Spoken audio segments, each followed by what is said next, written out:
Hello guys, good morning every one. അങ്ങനെ നമ്മളുടെ പുതിയ ചാപ്റ്ററിലേക്ക് കടക്കുകയാണ്, ബിൽ ഓഫ് എക്സ്ചേഞ്ച്. റെഡി? അപ്പോൾ അത് നമുക്ക് നമ്മുടെ ടെക്സ്റ്റിലൂടെ ഒന്ന് കവർ ചെയ്ത് പോയി നോക്കാം. ഓക്കെ, ടെക്സ്റ്റ് ഉണ്ടെങ്കിൽ എടുത്ത് വെക്കുക, അല്ലെങ്കിൽ നമ്മുടെ ഇതിലേക്ക് നോക്കാം, വിൻഡോയിലേക്ക് നോക്കാം. What is the definition of negotiable instrument? As per the legal terminology, the word negotiable means transferable from one person to another, and the word instrument means any written document by which a right is created in favor of some person. അതായത് the word negotiable എന്ന് പറഞ്ഞു കഴിഞ്ഞാൽ means transferable from one person to another. നമുക്ക് ഒരു പേഴ്സൻ്റെ കയ്യിൽ നിന്നും മറ്റ് പേഴ്സണിലേക്ക് ട്രാൻസ്ഫർ ചെയ്യാൻ പറ്റുമെങ്കിൽ നമുക്കതിനെ നെഗോഷ്യബിൾ എന്ന് പറയാം. ഇനി the word instrument means any written document by which a right is created in favour of some person. അതായത് ഒരു അവകാശം, ഒരു അവകാശം നമ്മൾ റിട്ടേൺ ആയിട്ട് ഒരു പേഴ്സണിലേക്ക് എഴുതി കൊടുക്കുന്നതിനെയാണ്, റിട്ടേൺ ചെയ്ത് കൊടുക്കുന്നതിനെയാണ് നമ്മൾ എന്തെന്ന് പറയുന്നത്, ഇൻസ്ട്രുമെന്റ് എന്ന് പറയുന്നത്. Therefore, the negotiable instrument means any document which entitles a person to a certain sum of money and which is transferable from one person to another by delivery or by endorsement and delivery in accordance with the provisions of negotiable instrument. അതായത് negotiable instrument means any document which entitles a person to certain sum of money. ഒരു certainty ഉള്ള ഒരു some of മണി, കുറച്ച് പൈസ, കുറച്ച് cash, കുറച്ച് amount of cash, കുറച്ച് മണി നമ്മൾ പേ ചെയ്യാൻ entitled a person to a certain sum of money and which is, അത് അയാൾക്ക് കൊടുക്കാനുണ്ടെന്നും അത് കൊടുക്കുമെന്നും, വിച്ച് ഈസ് ട്രാൻസ്ഫറബിൾ, ആ ഒരു ബില്ല് അല്ലെങ്കിൽ ആ ഒരു ഇൻസ്ട്രുമെന്റ് നമ്മൾക്ക് ഒരു പേഴ്സണിൽ നിന്നും മറ്റൊരു പേഴ്സണിലേക്ക് ട്രാൻസ്ഫർ ചെയ്യാമെന്നും, അത് ബൈ ഡെലിവറി ഓർ എൻഡോഴ്സ്മെന്റ് വഴിയാകാം. അതായത് ബൈ ഡയറക്റ്റ് ആയിട്ട് നമുക്ക് ഒരു പേഴ്സണെ കൊടുക്കാം, ദെൻ ആ പേഴ്സൺ മറ്റൊരാൾക്ക് കൊടുക്കാം, ആ പേഴ്സൺ മറ്റൊരാൾക്ക് കൊടുക്കാം, അങ്ങനെ എൻഡോഴ്സ്മെന്റും ചെയ്യാം. കാരണം ഈസിലി ട്രാൻസ്ഫറബിൾ ആണ്, അതുകൊണ്ടാണ് അതിനെ നെഗോഷ്യബിൾ എന്ന് വിളിക്കുന്നത്. സോ അങ്ങനെ നമ്മൾ ക്രിയേറ്റ് ചെയ്യുന്ന ഒരു പേപ്പറിൽ നമ്മൾ ക്രിയേറ്റ് ചെയ്യുന്ന ആ ബില്ലിനെയാണ് നമ്മൾ നെഗോഷ്യബിൾ ഇൻസ്ട്രുമെന്റ് എന്ന് നമുക്ക് വേണമെങ്കിൽ പറയാം. ഓക്കെ, അത് ഒരു ടൈപ്പ് ഓഫ് അതെന്താണ്, നെഗോഷ്യബിൾ ഇൻസ്ട്രുമെന്റ് ആണ്. ആ നെഗോഷ്യബിൾ ഇൻസ്ട്രുമെന്റിനെ നമ്മൾ ഇവിടെ പേരിട്ട് വിളിക്കും ബിൽ ഓഫ് എക്സ്ചേഞ്ച്. ദെൻ ഇനി ഒരു നെഗോഷ്യബിൾ ഇൻസ്ട്രുമെന്റ് എന്ന് പറഞ്ഞാൽ ബിൽ ഓഫ് എക്സ്ചേഞ്ച് മാത്രമാണോ? അല്ല. Negotiable instrument means a promissory note is a negotiable instrument. Promissory നോട്ടും ബിൽ ഓഫ് എക്സ്ചേഞ്ചും ചെക്കും എല്ലാം എന്ത് തന്നെയാണ്, നെഗോഷ്യബിൾ ഇൻസ്ട്രുമെന്റ് തന്നെയാണ്. അപ്പോൾ ഒരു പ്രോമിസറി നോട്ട് എങ്ങനെയാണ് നെഗോഷ്യബിൾ ഇൻസ്ട്രുമെന്റ് ആവാം? പ്രോമിസറി നോട്ട് എന്ന് പറഞ്ഞാൽ നമുക്ക് അതിനെ എൻഡോഴ്സ് ചെയ്യാൻ പറ്റില്ല എന്നേ ഉള്ളൂ. നമ്മൾ ഒരാൾക്ക് പൈസ കൊടുക്കാനുണ്ട്, ഒരു ഗുഡ്സ് നമ്മൾ വിറ്റിട്ടോ അല്ലെങ്കിൽ മറ്റ് കേസുകളിലോ നമ്മൾ ഒരാൾക്ക് പൈസ കൊടുക്കാനുണ്ടെങ്കിൽ നമ്മൾ ഇന്ന ഡേറ്റിൽ പൈസ തരുമെന്ന് പറഞ്ഞ് എഴുതി ഒപ്പിട്ട് കൊടുക്കുന്ന ഒരു ഇൻസ്ട്രുമെന്റ് ആണ് പ്രോമിസറി നോട്ട്. അത് നമുക്ക് ഒരിക്കലും ട്രാൻസ്ഫറബിൾ അല്ല. എങ്ങനെ? എൻഡോഴ്സ്മെന്റ് അല്ല. എൻഡോഴ്സ്മെന്റ് ചെയ്യാൻ പറ്റില്ല. ഒരു പേഴ്സൺ എഴുതി മറ്റൊരു പേഴ്സണ് കൊടുക്കാം, അങ്ങനെ ട്രാൻസ്ഫറബിൾ ആണ്. പക്ഷെ എൻഡോഴ്സ് ചെയ്യാൻ പറ്റില്ല. എൻഡോഴ്സ് ചെയ്യാൻ മീൻസ് എന്താ, എ ബിക്ക് കൊടുത്തു, ബി സിക്ക് കൊടുത്തു, സി ഡിക്ക് കൊടുത്തു, അങ്ങനെ നമുക്ക് എന്ത് ചെയ്യാൻ പറ്റില്ല, എൻഡോഴ്സ് ചെയ്യാൻ പറ്റില്ല. ഇനി എന്താണ് ബിൽ ഓഫ് എക്സ്ചേഞ്ച്? അവിടെ നമുക്കൊരു ഈ പ്രോമിസറി നോട്ട് പോലെ തന്നെ നമുക്കൊരു എമൗണ്ട് ഓഫ് ക്യാഷിന് ഒരു സെർട്ടണിറ്റി ഉണ്ടാവും, അത് ട്രാൻസ്ഫറബിൾ ആയിരിക്കും. ട്രാൻസ്ഫറബിൾ മീൻസ് ഡയറക്റ്റ് ഡെലിവറി, കൂടാതെ അവിടെ എൻഡോഴ്സ്മെന്റും കൂടെ നടക്കും. ദെൻ നമുക്ക് ചെക്കും എന്ത് തന്നെയാണ്, ഒരു നെഗോഷ്യബിൾ ഇൻസ്ട്രുമെന്റ് തന്നെയാണ്.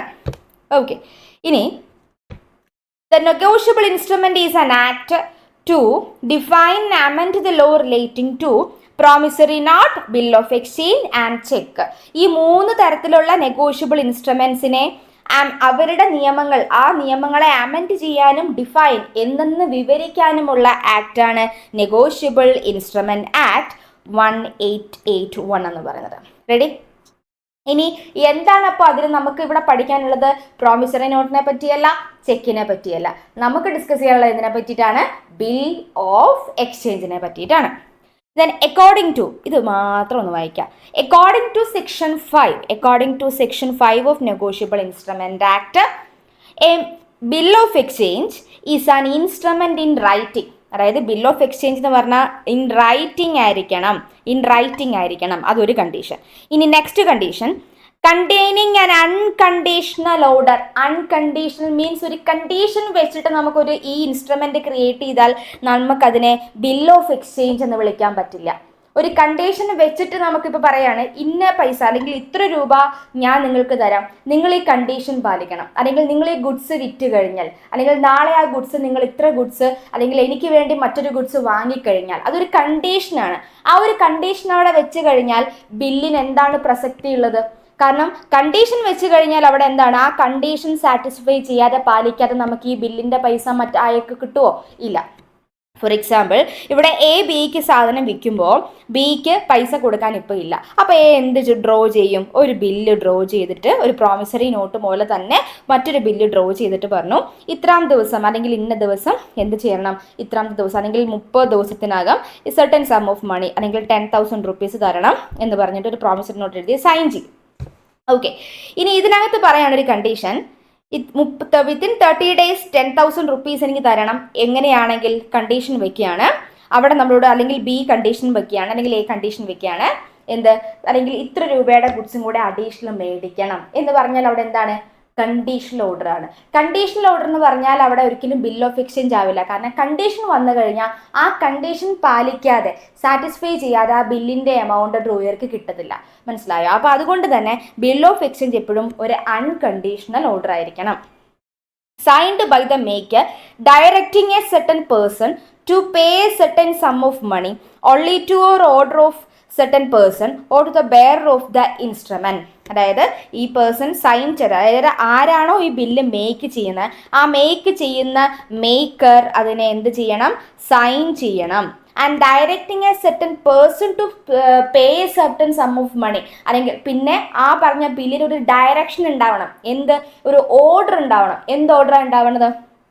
To pay such sum of money. എത്ര രൂപയാണോ എനിക്ക് നിങ്ങൾ തരാനുള്ളത് അത് തരണം, അത് ഇത്ര ദിവസത്തിനുള്ളിൽ നിങ്ങൾ എനിക്ക് തരണമെന്ന് പറയുന്ന ഒരു ഓർഡർ ടു പേയും കൂടെ ഇതിലുണ്ടാവണം, ബില്ലിലുണ്ടാവണം. അപ്പോൾ ബില്ലെന്ന് പറയുന്നത് ഇൻസ്ട്രുമെന്റ് ഇൻ റൈറ്റിംഗ് ആയിരിക്കണം. അതിലൊരു കണ്ടീഷൻ പോലും, ഒരു കണ്ടീഷൻ പോലും വെക്കരുത്. ബില്ലിനകത്ത് ഇത്ര മാത്രമേ പാടുള്ളൂ. എത്ര രൂപ, ഇന്നേക്ക് ഇത്രാമത്തെ ദിവസം, വിത്തിൻ 30 days അല്ലെങ്കിൽ വിത്തിൻ 3 months ബില്ലാണ്, ആ ദിവസത്തിനുള്ളിൽ നിങ്ങൾ എനിക്ക് ഇത്ര രൂപ തരണം. ഓക്കെ, സൈൻ ചെയ്തു. നോ എനി അല്ലെങ്കിൽ നോ എനി അതർ കണ്ടീഷൻസ്, മറ്റൊരു കണ്ടീഷൻസും വെക്കാൻ പാടില്ല. നമുക്ക് എന്ത് വെക്കാം, ബില്ലിന് ടേം വെക്കാം. ടേം മീൻസ് എന്താ, ബില്ലിനൊരു ദിവസം നമുക്ക് വെക്കാം. 30 days എന്നോ 45 days എന്നോ 40 days എന്നോ 6 months എന്നോ ഒക്കെ നമുക്ക് വെക്കാൻ വേണ്ടിയിട്ട് പറ്റും. ഓക്കെ, നോർമലി ഒരു ബില്ല് 90 days എന്നാണ് പറയുക, പക്ഷെ നമുക്ക് ഇഷ്ടമാണ് 6 months എന്നൊക്കെ നമുക്ക് വെക്കാം. ഇത് നമുക്ക് ഇങ്ങനെ ഒരു ദിവസം അല്ലെങ്കിൽ ഈ 3 months എന്നൊക്കെ വെക്കണത് ഒരു കണ്ടീഷനായിട്ട് കൂട്ടാൻ പറ്റില്ല. അത് ബില്ലിന്റെ ടേം ആണ്. അതല്ലാതെ മറ്റ് കണ്ടീഷൻസ് ആ ബില്ലിൽ വെക്കാൻ പാടില്ല. അങ്ങനെ ഒരു കണ്ടീഷൻ ബില്ലിൽ വെച്ചത് ബിൽ ഓഫ് എക്സ്ചേഞ്ച് ആയി നമുക്ക് മാറ്റാൻ പറ്റില്ല. ബിൽ ഓഫ് എക്സ്ചേഞ്ചിന്റെ പേരെന്ന് പോലും വിളിക്കാൻ പറ്റില്ല. ദെൻ അതാര് സൈൻ ചെയ്തിരിക്കണം, signed by the maker. Then അതിനകത്ത് എന്തുണ്ടാവണം, ഒരു ഓർഡർ ഉണ്ടാവണം, to pay a such sum of money. ഇനി അതിൻ്റെ ഫീച്ചേഴ്സ് എന്ന് പറഞ്ഞു കഴിഞ്ഞാൽ നോക്കാം. Features of bill of exchange, it must be in writing ആവണമെന്ന് പറഞ്ഞു. And it may be in any language. Okay, നമുക്ക് നിർബന്ധമില്ല, any language. And it must be drawn on a particular date must ആണ്. And there are 3 parties. അതിനകത്ത് 3 parties ഉണ്ടാവും. Drawer, maker അല്ലെങ്കിൽ maker എന്ന് പറയും. ഈ പറയുന്ന ബില്ല് ഉണ്ടാക്കുന്ന ആളാണ് ഡ്രോയർ, അയാളാണ് സെല്ലർ. ദെൻ ഡ്രോയി മീൻസ് ആരാണ്, ബയർ മീൻസ് ആരാണ്, ഈ ബില്ലിന്റെ എമൗണ്ട് ആർക്കാണ് കൊടുക്കാനുള്ളത്, ബില്ല് ഉണ്ടാക്കിയ ആൾക്ക് അല്ലെ. അപ്പൊ ഡ്രോയർ, ഇയാള് ഡ്രോയി. ദെൻ പേയ് ആരാണ്, പേയ് മീൻസ് നമുക്ക് വരാം. അപ്പോൾ 3 categories ആണ് ഉള്ളത്, drawer, drawee and payee. Then it must be signed by the drawer. ആ ബില്ല് ക്രിയേറ്റ് ചെയ്ത് കഴിഞ്ഞാൽ അത് എന്തായിരിക്കണം, മേക്കർ അല്ലെങ്കിൽ ഡ്രോയർ സൈൻ ചെയ്തിരിക്കണം. അത് എപ്പോഴും അൺകണ്ടീഷണൽ ആയിരിക്കണം. ദെൻ അവിടെ ഒരു ഓർഡർ ടു പേ ഉണ്ടാവണം. ഓർഡർ ടു പേ, ആ പൈസ തരണം എന്നൊരു ഓർഡർ ഉണ്ടാവണം. ദെൻ ആ ഓർഡർ ടു പേ എന്തിനു മാത്രമായിരിക്കണം, മണി ഉള്ളി, ക്യാഷ് ഉള്ളി. അതിനകത്ത് ഒരു കൈൻഡ് പാടില്ല. ബില്ല് ക്രിയേറ്റ് ചെയ്യുന്നുണ്ടെങ്കിൽ അത് എന്തിനു വേണ്ടിയിട്ടായിരിക്കണം, ഫോർ ക്യാഷ്, ഫോർ മണി ഉള്ളി. And it is accompanied with proper stamp. ഇനി ബിൽ ഓഫ് എക്സ്ചേഞ്ചിൽ ശരിക്കും പറഞ്ഞാൽ 3 parties ആണ്. ഒന്ന് ഡ്രോയർ, ഡ്രോയി ആൻഡ് പേയി എന്ന് പറയും. ഓക്കെ, ഇനി എന്താണ് ഡ്രോയർ എന്ന് പറഞ്ഞാൽ? Drawer is the party that issues A bill of exchange, creditor, lender or seller എന്നൊക്കെ പറയാം. He's the maker. ഡ്രോയർ എന്ന് പറഞ്ഞാൽ ബിൽ ഓഫ് എക്സ്ചേഞ്ച് ഇഷ്യൂ ചെയ്യുന്ന വ്യക്തിയാണ് ആരെന്ന് പറയുന്നത്? ഡ്രോയർ എന്ന് പറയുന്നത്. ആ ബില്ല് മേക്ക് ചെയ്യുന്ന ആളെ മേക്കർ എന്ന് വിളിക്കാം, ഡ്രോയർ എന്ന് വിളിക്കാം. അയാൾ തന്നെയാണ് സെല്ലർ എന്ന് പറയുന്നത്. ഇനി ആരാണ് ഡ്രോയി എന്ന് പറഞ്ഞാൽ? Drawee is a party to which the order to pay send. ആർക്കാണോ ഈ പറഞ്ഞ പൈസ നിങ്ങൾ എനിക്ക് തരണമെന്ന് ആരോടാണോ നമ്മൾ ഓർഡർ ചെയ്യണം, ആ ഓർഡർ ചെയ്യുന്ന ആരോടാണോ ഓർഡർ ചെയ്യണം ആ വ്യക്തിയാണ് ഡ്രോയി. അയാൾ ആര് തന്നെയാണ്? പർച്ചേസർ അല്ലെങ്കിൽ ബയർ തന്നെയാണ്. The drawee becomes acceptor of the bill when he or she it has written the acceptance. അതായത് ആ ബില്ല് അക്സെപ്റ്റ് ചെയ്ത് കഴിഞ്ഞാൽ പിന്നെ ആ ഡ്രോയിനെ നമ്മൾ അക്സെപ്റ്റർ എന്നും വിളിക്കാറുണ്ട്. ഇനി ആരാണ് payee? Payee or beneficiary is the party to which bill of exchange is payable. അതായത് എ ബിക്ക് സാധനം വിൽക്കുമ്പോൾ നമ്മൾ എ ബില്ല് ഡ്രോ ചെയ്തു. അങ്ങനെ ബി ആരൊക്കെയാണ് ഈ ബില്ലിന്റെ പൈസ കൊടുക്കുക? എയ്ക്കാണ്. അങ്ങനെയാണെങ്കിൽ എ ഡ്രോയർ ആണ്, ബി ആരാണ്? ഡ്രോയി ആണ്. ദെൻ ബി ആർക്കാണ് പൈസ കൊടുക്കുന്നത്? എയ്ക്ക് തന്നെയാണ്. അങ്ങനെയാണെങ്കിൽ ഡ്രോയർ തന്നെയാണ് ഈ കേസിൽ ആരും വരുന്നത്? പേയ്. ദാറ്റ് മീൻസ് ബില്ലിന്റെ എമൗണ്ട് ആരാണോ മേടിച്ചെടുക്കുന്നത്, ബില്ലിന്റെ എമൗണ്ട് ആർക്കാണോ കിട്ടുന്നത്, ബിൽ ഓഫ് എക്സ്ചേഞ്ച് ക്രിയേറ്റ് ചെയ്ത ബില്ലിന്റെ എമൗണ്ട് ആർക്കാണോ കിട്ടുന്നത് അയാളാണ് പേയ്. അപ്പൊ ഡ്രോയർ തന്നെയാണ് പേയ്. പക്ഷേ എപ്പോഴും ഡ്രോയർ തന്നെ പേയ് ആയി മാറുമോ? ഇല്ല. അതേത് കേസിലാണ് അങ്ങനെ വരുന്നത്? എ ബിക്ക് ബില്ല് ഡ്രോ ചെയ്തു. അങ്ങനെ 3 months ബില്ലായിരുന്നു. 3-ാമത്തെ മാസം ബി 3 months ബില്ലായിരുന്നു. ഓക്കെ. ദെൻ വിത്തിൻ 3 months 3 മാസത്തിനുള്ളിൽ തന്നെ എയ്ക്കൊരു ക്രെഡിറ്റർ ഉണ്ടായിരുന്നു, സി ഉണ്ടായിരുന്നു. ആ ക്രെഡിറ്റർക്ക് എ എന്ത് കൊടുത്തു? എ ഈ ബില്ല് എൻഡോഴ്സ് ചെയ്തു. അപ്പോൾ എന്റെ ക്രെഡിറ്റർ ആയിരുന്നു സി എന്ന് പറയുന്നത്. എന്റെ ക്രെഡിറ്റർ മീൻസ് എന്താ? എന്റെ ക്രെഡിറ്റർ മീൻസ് എ പൈസ കൊടുക്കാനുണ്ടായിരുന്ന വ്യക്തിയാണ് സി. അങ്ങനെ ആ സിക്ക് എന്ത് പറഞ്ഞു? കൊടുക്കാനുണ്ടായിരുന്ന പൈസയ്ക്ക് പകരം ബി തന്ന ബില്ല് എ ആർക്ക് കൊടുത്തു? സിക്ക് കൊടുത്തു. അപ്പൊ അങ്ങനെയാണെങ്കിൽ ആ ബില്ല് എന്ത് ചെയ്തു? എൻഡോഴ്സ് ചെയ്തു എന്നാ പറയുന്നത്. എൻഡോഴ്സ് ചെയ്തു.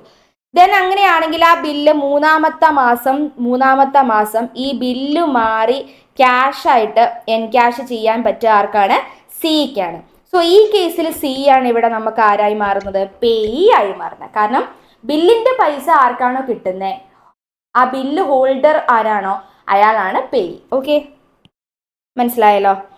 ഇനി yes, then next one classification of bill of exchange ആണ്.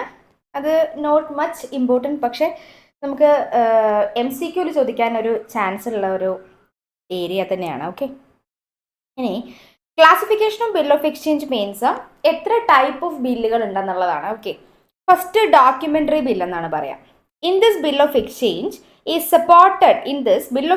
is supported by the relevant documents that confirm the genuineness of sale or transaction that took place between the seller and buyer.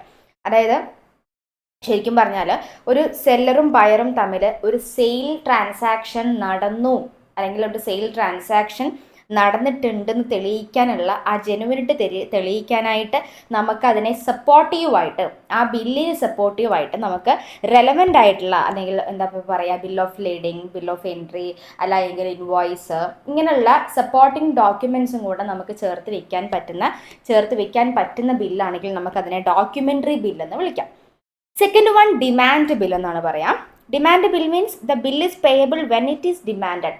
അതായത് ഈ ബില്ലിൻ്റെ amount, അതായത് നമ്മളുടെ seller എപ്പോഴാണോ demand ചെയ്യണേ, ബില്ലിൻ്റെ amount ഇപ്പോൾ വേണം അല്ലെങ്കിൽ നാളെ വേണം എന്ന് എപ്പോഴാണോ സെല്ലർ ഡിമാൻഡ് ചെയ്യണേ, ആ ഡിമാൻഡ് ചെയ്യണ സമയത്ത് തന്നെ നമ്മളുടെ ഈ ബില്ല് പേ ചെയ്യേണ്ടതായിട്ട് വരും. ഏത് ബില്ലാണെങ്കിൽ? ഡിമാൻഡ് ബില്ലാണെങ്കിൽ. The bill does not have a fixed date of payment, therefore the bill has to be cleared whenever present.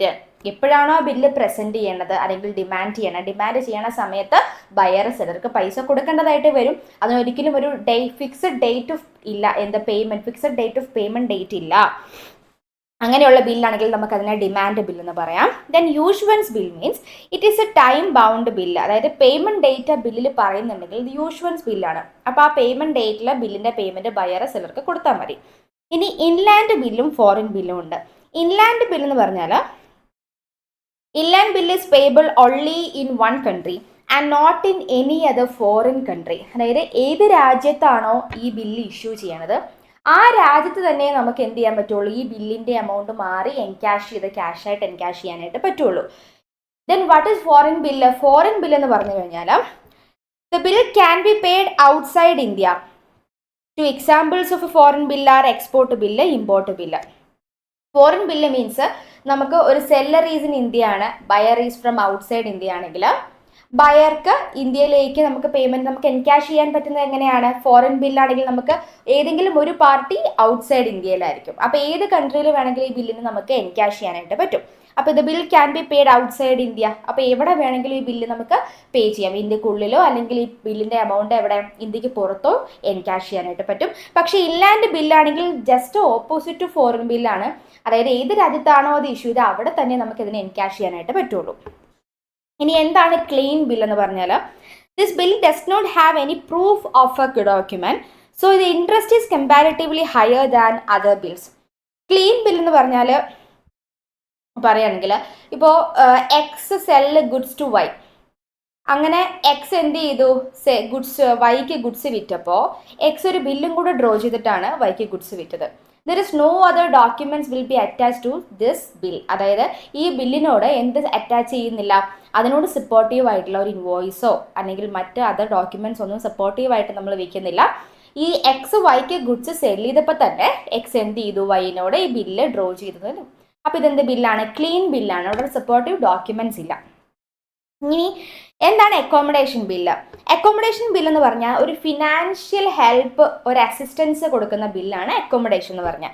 For example ഇപ്പോൾ A and B are friends. Okay, ബിക്ക് കുറച്ച് എമൗണ്ട് ഓഫ് ക്യാഷ് വേണം. അങ്ങനെ ബിക്ക് ഒരു cash വേണമെങ്കിൽ A എന്ത് ചെയ്യാണ്, അല്ലെങ്കിൽ ഇപ്പോൾ പറയുകയാണെങ്കിൽ എയും ബിയും ഫ്രണ്ട്സ് ആണ്. എക്ക് ക്യാഷ് വേണം, എ വാണ്ട് മണി. അങ്ങനെ എക്ക് ക്യാഷ് വേണമെങ്കിൽ എ എന്ത് ചെയ്യാണ്, ഒരു ബില്ല് ഡ്രോ ചെയ്യാണ്. എ ബില്ല് ഡ്രോ ചെയ്യാണ് ടു ബി. അപ്പോൾ ആരാണ് അക്സെപ്റ്റ് ചെയ്യേണ്ടത്? ബില്ല് അക്സെപ്റ്റ് ചെയ്യേണ്ട വ്യക്തി ആരാണ്? ബില്ല് ഡ്രോ ചെയ്യണത് എ ആണെങ്കിൽ ബില്ല് അക്സെപ്റ്റ് ചെയ്യണത് ആരാണ്? അക്സെപ്റ്റർ ആരായിരിക്കണം? അക്സെപ്റ്റർ ബി ആയിരിക്കും. അങ്ങനെയാണെങ്കിൽ ബില്ല് ഡ്രോ ചെയ്യുന്ന എ ആരാണ്? ഡ്രോയർ ആണ്. അക്സെപ്റ്റ് ചെയ്യുന്ന ബി ആരാണ്? ഡ്രോയി ആണ്. റെഡി? അങ്ങനെ ബില്ല് ബീൻ്റെ പേര് ചെയ്തു. അപ്പോൾ ബി അവിടെ എക്ക് എന്ത് കൊടുക്കണം? ഒരു ഫിനാൻഷ്യൽ ഹെൽപ്പ് അസിസ്റ്റൻസ് കൊടുക്കുകയാണ്. അങ്ങനെ എ ബില്ല് ഡ്രോ ചെയ്തു ബിനോട്. ഇനി എക്ക് മാത്രമാണ് ബില്ല് ഡ്രോ ചെയ്യാൻ പറ്റല്ല, അല്ല, അങ്ങനെയല്ല. എക്ക് പണം വേണമെങ്കിൽ ഒന്നെങ്കിൽ എക്ക് ഡ്രോ ചെയ്യാം അല്ലെങ്കിൽ ബിക്ക് ഡ്രോ ചെയ്യാം, ആർക്ക് വേണമെങ്കിലും ഡ്രോ ചെയ്യാം. ഇനി അങ്ങനെ നമ്മളുടെ കേസിൽ എ ഡ്രോ ചെയ്തു, ദെൻ ഡ്രോയർ ആണ്. ഇനി ഈ ഡ്രോയർ എന്ത് ചെയ്യും? ഡ്രോയ്ക്ക് ഇവിടെ ഈ പറയുന്ന കേസിലൊരു ട്രാൻസാക്ഷൻ ഇല്ല, there is no sale or purchase. അപ്പോൾ ഒരു ഫിനാൻഷ്യൽ ഹെൽപ്പ് മാത്രമാണ്. അപ്പോൾ ഇവിടെ എ എന്ത് ചെയ്തു? ഡ്രോ ചെയ്തിട്ട് ആ ഒരു ടേം ഓഫ് ബില്ലൊക്കെ ഉണ്ടാവുമല്ലോ, 6 months, 30 days, 45 days എന്നൊക്കെ ഉണ്ടാവുമല്ലോ. പക്ഷെ അതുവരെ കാത്തു നിൽക്കാൻ പറ്റില്ല. കാരണം ഈ ശരിക്കും പറഞ്ഞാൽ ഒരു ട്രാൻസാക്ഷൻ്റെ ബേസിലല്ല ഈ ബില്ല് ഡ്രോ ചെയ്യുന്നത്. അതുവരെ കാത്തു നിൽക്കേണ്ട ആവശ്യം, നമുക്ക് എത്രയും പെട്ടെന്ന് ക്യാഷ് വേണം, അതുകൊണ്ടാണ്. അപ്പോൾ എ എന്ത് ചെയ്തു? ഒരു 3 months ബില്ലാണ് ഡ്രോ ചെയ്തത്, 3 months ബില്ല്. അങ്ങനെ ഡ്രോ ചെയ്തിട്ട് എ അന്നേരം തന്നെ ബാങ്കിൽ കൊണ്ടുപോയി ഇതിനെ എൻകാഷ് ചെയ്തു, അതായത് ഡിസ്കൗണ്ട് ചെയ്തു.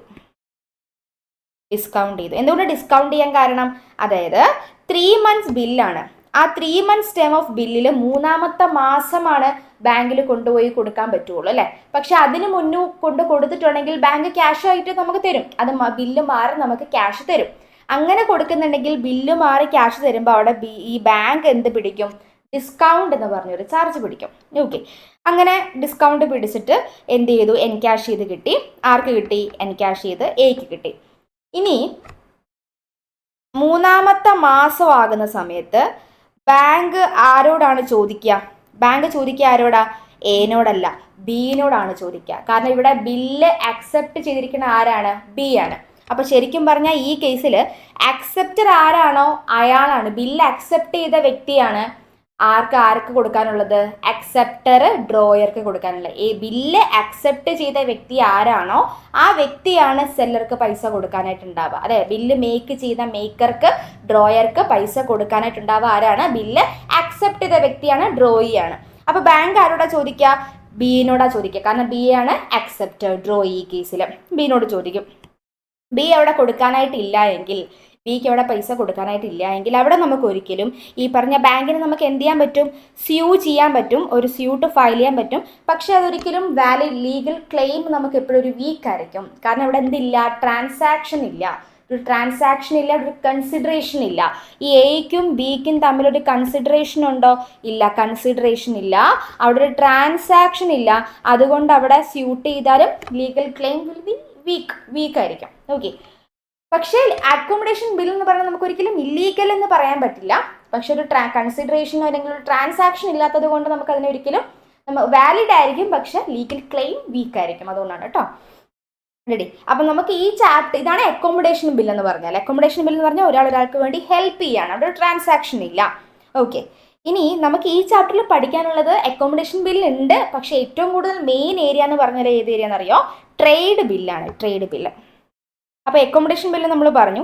ട്രേഡ് ബിൽ മീൻസ് എന്താണ്? This kind of bill is specially related only to trade. അതായത് ഗുഡ്സ് സെയിൽ ആൻഡ് പർച്ചേസ് നടക്കുന്ന സമയത്ത് മാത്രമാണ് ഈ ബില്ല് ജനറേറ്റ് ആവുക. ആ ബില്ലാണ് എന്ത്? Trade bill. ഇനി സപ്ലൈ ബിൽ എന്ന് പറഞ്ഞാൽ the bill that is withdrawn by supplier or contractor from the government department is known as the supply bill. അതായത് ഇപ്പം ഗവൺമെൻറ്റിന് എന്തെങ്കിലും ഒരു മെറ്റീരിയൽസ് സപ്ലൈ ചെയ്യുന്ന കേസ് ഉണ്ടെങ്കിൽ, അതായത് ഗവൺമെൻറ്റിന് ഒരു സ്വകാര്യ സ്ഥാപനങ്ങൾ, പ്രൈവറ്റ് സ്ഥാപനങ്ങൾ ഈ ഗവൺമെൻറ് സെക്ടേഴ്സിന് എന്തെങ്കിലും ഒരു മെറ്റീരിയൽസ് സപ്ലൈ ചെയ്യുന്ന കേസ് ഉണ്ടെങ്കിൽ ആ കേസിൽ സപ്ലയർ ബിൽ ഡ്രോ ചെയ്യുന്ന ബില്ലാണ് സപ്ലൈ ബിൽ എന്ന് പറഞ്ഞാൽ. ഓക്കെ. ഇത്രയുമാണ് എന്ത്? Classification of bill of exchange. Ready? The next topic, difference between trade bill and accommodation bill. Difference between trade bill and accommodation bill.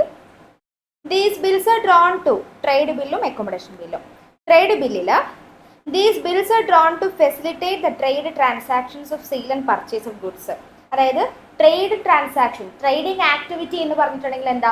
Goods നമ്മൾ സെയിൽ ആൻഡ് പർച്ചേസ് ചെയ്യുക. ഈ ട്രാൻസാക്ഷനെ ഒന്നും കൂടി ഫെസിലിറ്റേറ്റ്, ഈസിയബിൾ ആക്കാനായിട്ടാണ് നമ്മൾ എന്ത് ഡ്രോ ചെയ്യാറ്? ട്രേഡ് ബില്ല് ഡ്രോ ചെയ്യാറ്. ഇനി എന്താണ് accommodation bill?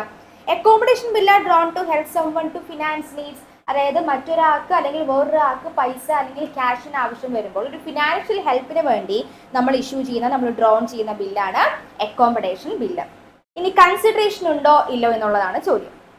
There is a definite consideration for which the bill is accepted. Bill consideration. There is a definite consideration for the bill is accepted. അതായത് ബില്ല് അക്സെപ്റ്റ് ചെയ്ത് കഴിഞ്ഞിട്ടുണ്ടെങ്കിൽ അത് കൺസിഡറേഷന് വേണ്ടിയിട്ടായിരിക്കും. ഈ trade ബില്ലിനകത്ത് definite ആയിരിക്കും എന്തുണ്ടായിരിക്കും? ഡെഫിനറ്റ് ആയിട്ട് കൺസിഡറേഷൻ ഉണ്ടായിരിക്കും. ദെൻ അക്കോമഡേഷൻ ബില്ലിൽ എന്തില്ല? There is no consideration, consideration ഉണ്ടായിരിക്കില്ല. Then what is extension of credit? അടുത്തത് എക്സ്റ്റൻഷൻ ഓഫ് ക്രെഡിറ്റ് ആണ്. The trade bills are form of credit extension. Accommodation bill, these bills are not a form of credit extension. അതായത് extension of credit means trade bill നമ്മൾ create ചെയ്യണത് തന്നെ നമ്മുടെ credit period നീട്ടി കിട്ടാനായിട്ടാണ്. നമ്മുടെ credit പീരീഡിന് വേണ്ടിയിട്ടാണ് നമ്മൾ എന്ത് ക്രിയേറ്റ് ചെയ്യണത് തന്നെ? Trade bill. ഒരു ട്രാൻസാക്ഷൻ നടന്നു കഴിഞ്ഞാൽ ആ സെയിൽസിൻ്റെ എമൗണ്ട്, സെയിൽ നടന്നു കഴിഞ്ഞാൽ ആ കൊടുക്കേണ്ട എമൗണ്ട് നമ്മുടെ ഡെപ്റ്റർ അല്ലെങ്കിൽ നമ്മുടെ ബയർ അത് കൊടുക്കാൻ വേണ്ടിയിട്ട് ബയർക്ക് ഒരു കുറച്ച് സമയം വേണം. ആ സമയം നമുക്ക് നീട്ടി കിട്ടാനായിട്ടാണ് നമ്മളുടെ ട്രേഡ് ബില്ല് നമ്മൾ ഇഷ്യൂ ചെയ്യുന്നത്. നേരെ മറിച്ച് അക്കോമഡേഷൻ ബില്ല് എന്തിനു വേണ്ടിയിട്ടല്ല? ക്രെഡിറ്റ് പീരീഡിന് വേണ്ടിയിട്ടല്ല. അത് ജസ്റ്റ് ഒരു ഫിനാൻസ് ഹെൽപ്പാണ്, അല്ലാതെ നമ്മൾ ട്രാൻസാക്ഷനിലൂടെ നമ്മൾ ക്രിയേറ്റ് ചെയ്യുന്ന ഒരു ബില്ല് അല്ലാത്തത് കൊണ്ട് അവിടെ നമുക്ക് ക്രെഡിറ്റ് എക്സ്റ്റൻഷൻ ഇവിടെ ആവശ്യമില്ല. Then proceeds. When trade bills are discounted, the proceeds remains with the holder. അതായത് ഈ ട്രേഡ് ബില്ല് ഡിസ്കൗണ്ട് ചെയ്ത് ബാങ്കിൽ നിന്ന് എൻക്യാഷ് ചെയ്ത് കഴിഞ്ഞാൽ ആ ബില്ല് ഹോൾഡ് ചെയ്യുന്ന ആർക്കായിരിക്കും എന്ത്? ആ ബില്ലിൻ്റെ പ്രൊസീഡ്സ് ക്യാഷ് കിട്ടുക. ഇനി വെൻ ദീസ് ബിൽസ് ആർ, അക്കോമഡേഷൻ്റെ കേസിൽ when these bills are discounted the proceeds may be shared by 2 parties in an agreed ratio. അതായത് ഒന്നുകിൽ ഒരാൾക്ക് മാത്രമാണ് ക്യാഷ് മതിയെങ്കിൽ അത് എൻക്യാഷ് ചെയ്ത് ആർക്ക് മാത്രം കൊടുക്കും? ആ ക്യാഷ് വേണ്ട വ്യക്തിക്ക് കൊടുക്കും. 2 വ്യക്തികൾക്കും പൈസ വേണമെങ്കിൽ അത് എൻകാഷ് ഡിസ്കൗണ്ട് ചെയ്തിട്ട് ആ 2 വ്യക്തികളും കൂടെ അത് എന്ത് ചെയ്യും, നമ്മളുടെ ഷെയർ ചെയ്ത് ആൾക്കാരെടുക്കും. ആ പൈസ നമ്മൾ ബാങ്കിൽ പോയിട്ട് ഡിസ്കൗണ്ട് ചെയ്ത് എടുത്തിട്ട് ഡ്രോയർ എന്ത് ചെയ്യും, കുറച്ച് വീതം കുറച്ച് ഷെയർ ഡ്രോയ്ക്കും കൊടുക്കും, ബാക്കി വീതം ആരും കയ്യിൽ വയ്ക്കും, ഡ്രോയറും വയ്ക്കും. ഇനി ഒരാൾക്ക് മാത്രം ക്യാഷ് മതിയെങ്കിൽ അയാൾക്ക് ആ ബില്ല് ഡ്രോ ചെയ്തിട്ട് അയാൾക്ക് തന്നെ കൊടുക്കും. ഓക്കെ. ദെൻ റിക്കവറി എന്ന് പറഞ്ഞു കഴിഞ്ഞാൽ, if the trade bills are dishonored, the amount may be recovered easily through the court. Trade ബില്ലിനകത്ത് നമുക്കൊരു ബില്ല് ഡിസ്ഹോണർ ആയി കഴിഞ്ഞാൽ ആ ഡ്രോയിക്കെതിരെ, അതായത് ബയർക്കെതിരെ, ഡ്രോയിക്കെതിരെ നമുക്ക് കോർട്ടിലൂടെ കേസ് ഫയൽ ചെയ്തുകൊണ്ട് നമുക്ക് മൂവ് ചെയ്യാനായിട്ട് പറ്റും. പക്ഷെ നമുക്ക് ഇനി അഥവാ അക്കോമഡേഷൻ ബില്ലാണെങ്കിൽ ആ ബില്ലാണ് ഡിസ്ഹോണർ ആയി പോയാൽ the drawer cannot file a suit against the drawee. ഡ്രോയർക്ക് ഒരിക്കലും എന്ത് ചെയ്യാൻ പറ്റില്ല, ഡ്രോയിക്കെതിരെ ഒരു കേസ് ഫയൽ ചെയ്യാനായിട്ട് പറ്റില്ല. ഓക്കെ. ഇനി നെക്സ്റ്റ് പോയിന്റ് എന്ന് പറയുന്നത് maturity or due date of a bill of exchange and days of grace. എന്താണ് ഒരു ബിൽ ഓഫ് എക്സ്ചേഞ്ചിന്റെ മെച്യൂരിറ്റി പീരീഡ് അല്ലെങ്കിൽ ഡ്യൂ ഡേറ്റ് എന്ന് പറയുന്നത് എന്താണ് ഡേയ്സ് ഓഫ് ഗ്രേസ് എന്ന് പറഞ്ഞതാണ്. First one, maturity date is in case of demand or at sight or presentation bill. ഈ ഡിമാൻഡ് ബിൽ എന്ന് പറഞ്ഞാലോ അല്ലെങ്കിൽ അക്സൈറ്റ് ബിൽ എന്ന് പറഞ്ഞാലോ അല്ലെങ്കിൽ ഓൺ പ്രസന്റേഷൻ ബിൽ എന്ന് പറഞ്ഞാലോ ഒക്കെ എന്താണ്, മറ്റു പേരുകളാണ്, സെയിം ആണ്. ഇനി ഈ ബില്ലാണെങ്കിൽ the bill at sight becomes due for payment as soon as it is presented for payment. In case instrument payable on demand, no time for payment is mentioned. Such bills are not entitled to days of grace. Days of grace എന്ന് പറഞ്ഞാൽ as per negotiable instrument act പ്രകാരം നമ്മൾ 3 ദിവസം കൂടെ, അതായത് എപ്പോഴാണോ ആ ബില്ലിന്റെ ടേം ബില്ല്, അതായത് നമ്മൾ പറയുന്ന ഈ 3 മാസം അല്ലെങ്കിൽ 6 മാസം അല്ലെങ്കിൽ 30 ഡേയ്സ് എന്നൊക്കെ പറയുന്നുണ്ടല്ലോ, ആ ഡേയ്സിന്റെ കൂടെ നമുക്ക് 3 ദിവസം കൂടെ ആഡ് ചെയ്യാനായിട്ട് പറ്റും. ഈ 30 ദിവസത്തെ ബില്ലാണെന്നുണ്ടെങ്കിൽ ആ 30ാമത്തെ ദിവസമായിരിക്കും ബില്ലിന്റെ ഡ്യൂ ഡേറ്റ് എന്ന് പറഞ്ഞാൽ. ഇതിന്റെ കൂടെ 3 ദിവസം കൂടെ ആഡ് ചെയ്ത് ആ 3ാമത്തെ ദിവസമാണ് നമ്മളുടെ ആ ബില്ലിന്റെ എന്ത് ഡേറ്റ് വരിക, മെച്യൂരിറ്റി ഡേറ്റ് വരിക. ഓക്കെ. അപ്പൊ ആ ബില്ല് 30 ദിവസത്തെ ബില്ലാണെങ്കിൽ 30th ഡേ ആണ് due date, plus 3 days of ഗ്രേസും കൂടെ 3 ദിവസം കൂടെ ആഡ് ചെയ്ത് കഴിഞ്ഞാൽ ആ 3ാമത്തെ ദിവസം തീരുന്ന അന്നാണ് ആ ബില്ലിന്റെ എന്ത്, മെച്യൂരിറ്റി ഡേറ്റ് എന്ന് പറഞ്ഞാൽ. റെഡി. അപ്പോൾ അവിടെ അങ്ങനെയാണെങ്കിൽ ഈ ടൈപ്പ് ഓഫ് ഡിമാൻഡ് ബില്ലോ അക്സൈറ്റ് ബില്ലോ പ്രസന്റേഷൻ ബില്ലോ എന്നൊക്കെ പറഞ്ഞാൽ ഡിമാൻഡ്, ഈ ബില്ലിന്റെ പൈസ ചോദിക്കുമ്പോൾ, ഡിമാൻഡ് ചെയ്യുമ്പോൾ മാത്രം, അല്ലെങ്കിൽ ബിൽ അക്സൈറ്റ് മീൻസ് കാണുമ്പോൾ മാത്രം നമുക്ക് എന്ത് ചെയ്താൽ മതി, ബില്ലിന്റെ പൈസ തന്നാൽ മതി എന്ന് പറയുകയാണെങ്കിൽ അവിടെ നമുക്ക് ബില്ലിന്റെ ഒരു ഡ്യൂ ഡേറ്റ് ഓഫ് പേയ്മെന്റ് ഇല്ല, പേയ്മെന്റ് ഇന്ന ദിവസത്തിൽ തരണം എന്നുള്ള ഡ്യൂ ഡേറ്റ് ഇല്ലാത്തത് കൊണ്ട് അവിടെ നമുക്ക് ഈ കേസിൽ എന്തില്ല, ഡേയ്സ് ഓഫ് ഗ്രേസ് ആഡ് ചെയ്യാൻ പറ്റില്ല. ഇനി maturity days in case of after date bill means in this case bill after date the time for payment is mention. ഏത് ദിവസം ഈ ബില്ലിന്റെ എമൗണ്ട് സെറ്റിൽ ചെയ്യണമെന്നുള്ള ഒരു ഡേറ്റ് അവിടെ മെൻഷൻ ആയതുകൊണ്ട് അവിടെ നമുക്ക് എന്ത് ആഡ് ചെയ്യാം, 3 ഡേയ്സ് ഓഫ് ഗ്രേസ് ബില്ലിന്റെ ഡ്യൂ ഡേറ്റിന്റെ കൂടെ ആഡ് ചെയ്യാം. ഓക്കെ. ആ ബില്ലിന്റെ ഡ്യൂ ഡേറ്റിന്റെ കൂടെ ഈ 3 ദിവസം കൂടെ ആഡ് ചെയ്യുമ്പോൾ അവസാനം വരുന്ന ദിവസമായിരിക്കും മെച്യൂരിറ്റി ഡേറ്റ് എന്ന് പറയുന്നത്. Then maturity date in case of after sight bill. In case of bill after sight payable at a fixed period after sight, the period begins from the date of accepting the bill. Bill after sight ബില്ലാണെങ്കിൽ ഈ ബില്ലിന്റെ period start ചെയ്യണത് എന്ന് മുതലാണ്, അതായത് ബില്ലിന്റെ period 3 മാസം എന്ന് പറഞ്ഞ ബില്ലാണ് നമ്മൾ ഇഷ്യൂ ചെയ്യണതെങ്കിൽ ഇത് ആഫ്റ്റർ സൈറ്റ് ബില്ലാണ്, ബില്ലിന്റെ പേര് ആഫ്റ്റർ സൈറ്റ് ബില്ലാണെന്നുണ്ടെങ്കിൽ ആ ബില്ലിന്റെ ടേം ഈ 3 മാസം സ്റ്റാർട്ട് ചെയ്യണത് എന്ന് മുതലാണ്, ഫ്രം അക്സെപ്റ്റിംഗ് ദ ബില്ല്. ഈ ബില്ല് അക്സെപ്റ്റ് ചെയ്യണത് എന്നാണോ അന്ന് മുതലാണ് ഈ ബില്ലിന്റെ സ്റ്റാർട്ടിങ്. 3 മാസം എന്നുള്ളതാണെങ്കിൽ ബില്ലിന്റെ ഡ്യൂ ഡേറ്റ് എങ്കിൽ ആ 3 മാസം സ്റ്റാർട്ട് ചെയ്യണത് എന്ന് മുതലായിരിക്കും, ഡേറ്റ് ഓഫ് അക്സെപ്റ്റ്, ഈ ബില്ല് അക്സെപ്റ്റ് ചെയ്യുന്ന ഡേറ്റ് മുതലായിരിക്കും. അത് ഏത് ബില്ലിന്റെ കേസിൽ, ആഫ്റ്റർ സൈറ്റ് ബില്ലിന്റെ കേസിലാണ് നിയമം വരിക. ദെൻ ഈ ബില്ലിലും 3 ദിവസം days of grace is allowed add ചെയ്യാനായിട്ട് പറ്റും. കാരണം എന്തുകൊണ്ട് ആഡ് ചെയ്യാൻ പറ്റും, ഇവിടെ എല്ലാം നമുക്ക് എന്തുണ്ട്, പേയ്മെന്റ് എന്തടയ്ക്കണം എന്നുള്ള ഒരു ഫിക്സഡ് പീരീഡ് ഉണ്ട്, അല്ലെങ്കിൽ ഒരു ഫിക്സഡ് ഡേറ്റ് ഉണ്ട്. അതുകൊണ്ട് നമുക്കിവിടെ 3 ഡേയ്സ് ഓഫ് ഗ്രേസ് നമുക്ക് ഈ 2 കേസിലും ആഡ് ചെയ്യാം. ഇനി grace period means when the period of bill is given in months. മാസക്കണക്കിനാണ് നമ്മളുടെ ബില്ലിന്റെ ടേം തന്നിരിക്കുന്നതെങ്കിൽ In this case, maturity days is calculated according to calendar months. Calendar months means എന്താണ്? Jan to December അങ്ങനെയാണ്. Ignoring the number of days in a month, 3 days of grace period are added. അതെങ്ങനെയാണ്? Month vice ആണ് എന്നുണ്ടെങ്കിൽ അവിടെ നമ്മൾ calculate ചെയ്യേണ്ടത് 3 months 6 months എന്നൊക്കെ പറഞ്ഞ് കാൽക്കുലേറ്റ് ചെയ്യേണ്ടത് കലണ്ടർ മന്ത്സ് മീൻസ് എക്സാമ്പിൾ പറയുന്നുണ്ട്. If a bill dated 4th മെയ്യിലാണ് ബില്ല് ഡേറ്റ് ചെയ്തത്, എന്നിട്ട് ആ ബില്ലിൻ്റെ പീരീഡ് 3 months ആഫ്റ്റർ ഡേറ്റ് എന്നാണെന്നുണ്ടെങ്കിൽ ആ ബില്ലിൻ്റെ മെച്യൂരിറ്റി ഡേറ്റ് എന്നായിരിക്കും? എങ്ങനെ കാൽക്കുലേറ്റ് ചെയ്യണം? According to calendar months May 4 എന്നാണെങ്കിൽ ജൂൺ 4, ജൂലൈ 4, ഓഗസ്റ്റ് 4 നമ്മൾ ഇങ്ങനെ വേണം. അപ്പോൾ മാസക്കണക്കാണെന്നുണ്ടെങ്കിൽ ഗിവൺ ഇൻ മന്ത്സ് ആണ് ബില്ലെന്നുണ്ടെങ്കിൽ അവിടെ ഡേയ്സ് കാൽക്കുലേറ്റ് ചെയ്യേണ്ട, പകരം കലണ്ടർ മന്ത്സിലാണ് അവിടെ കാൽക്കുലേറ്റ് ചെയ്യേണ്ടത്. എങ്ങനെ? നമ്പർ ഓഫ് ഡേയ്സിന് പകരം അവിടെ എങ്ങനെ കാൽക്കുലേറ്റ് ചെയ്യേണ്ടത്? കലണ്ടർ മന്ത്സിലാണ്. അതിൻ്റെ കൂടെയാണ് 3 days ഓഫ് ഗ്രേസ് ആഡ് ചെയ്യേണ്ടത്. അതെങ്ങനെയാണ്? 4th മെയ്യിലാണ് ബില്ലിൻ്റെ ഡേറ്റ് എങ്കിൽ 3 മാസം എന്ന് പറയുന്നത് എങ്ങനെ കാൽക്കുലേറ്റ് ചെയ്യും? ജൂൺ 4 ആകുമ്പോൾ 1 മാസമായി, ജൂലൈ 4 ആകുമ്പോൾ 2 മാസമായി, ഓഗസ്റ്റ് 4 ആകുമ്പോൾ 3 മാസമായി. ദെൻ ഓഗസ്റ്റ് 4 കൂടെ ഏതും കൂടെ കൂട്ടണം? 3 days ഓഫ് ഗ്രേസും കൂടെ കൂട്ടണം. അപ്പോൾ ഓഗസ്റ്റ് 5, 6, 7. അപ്പോൾ ഓഗസ്റ്റ് 7 ആണ് ആ ബില്ലിൻ്റെ മെച്യൂരിറ്റി ഡേറ്റ് എന്ന് പറഞ്ഞത്. ഇനി when the period of bill is given in days, ആ ബില്ലിൻ്റെ പീരീഡ് ഡേയ്സിലാണ് തന്നിരിക്കുന്നതെങ്കിൽ the maturity date will be calculated in days. അങ്ങനെയാണെങ്കിൽ എങ്ങനെയാണ്? ഇപ്പോൾ നമ്മൾ കാൽക്കുലേറ്റ് ചെയ്ത പോലെ മന്ത്ലി അല്ല, ഡേയ്സ് രീതിക്കാണ് കാൽക്കുലേറ്റ് ചെയ്യേണ്ടത്. This exclude the transaction. Yes, this exclude days wise ആണെന്നുണ്ടെങ്കിൽ this exclude the date of transaction but include the date of payment. Date of transaction date, first നടന്ന ട്രാൻസാക്ഷൻ ഡേറ്റ് നമ്മൾ exclude ചെയ്യും. എന്നിട്ട് എന്താണ് include ചെയ്യുക? Date of payment date വരെ എന്നടയ്ക്കണമെന്നുണ്ട് ആ date ഉണ്ടല്ലോ, ആ ഡേറ്റും കൂടെ നമ്മൾ ഇൻക്ലൂഡ് ചെയ്യും. പക്ഷേ ഡേറ്റ് ഓഫ് ട്രാൻസാക്ഷൻ നമ്മൾ എന്ത് ചെയ്യും? എക്സ്ക്ലൂഡ് ചെയ്യും. Okay, 3 days of grace of added, അതായത് ഡേയ്സിനാണെങ്കിൽ എങ്ങനെയാണ് നമ്മൾ ആഡ് ചെയ്യുക? Example, if a bill dated 5th June is payable after 65 days. അപ്പോൾ ഡേയ്സ് കണക്കിലാണ്. 5th June ബില്ല് ഒപ്പിട്ടത്, ഡ്രോ ചെയ്തത്, and bill is paid after 65 days എന്നാണെന്നുണ്ടെങ്കിൽ എങ്ങനെയാണ് മെച്യൂരിറ്റി ഡേറ്റ് കണക്കാക്കുക? എങ്ങനെയാണ് കാൽക്കുലേറ്റ് ചെയ്യുക?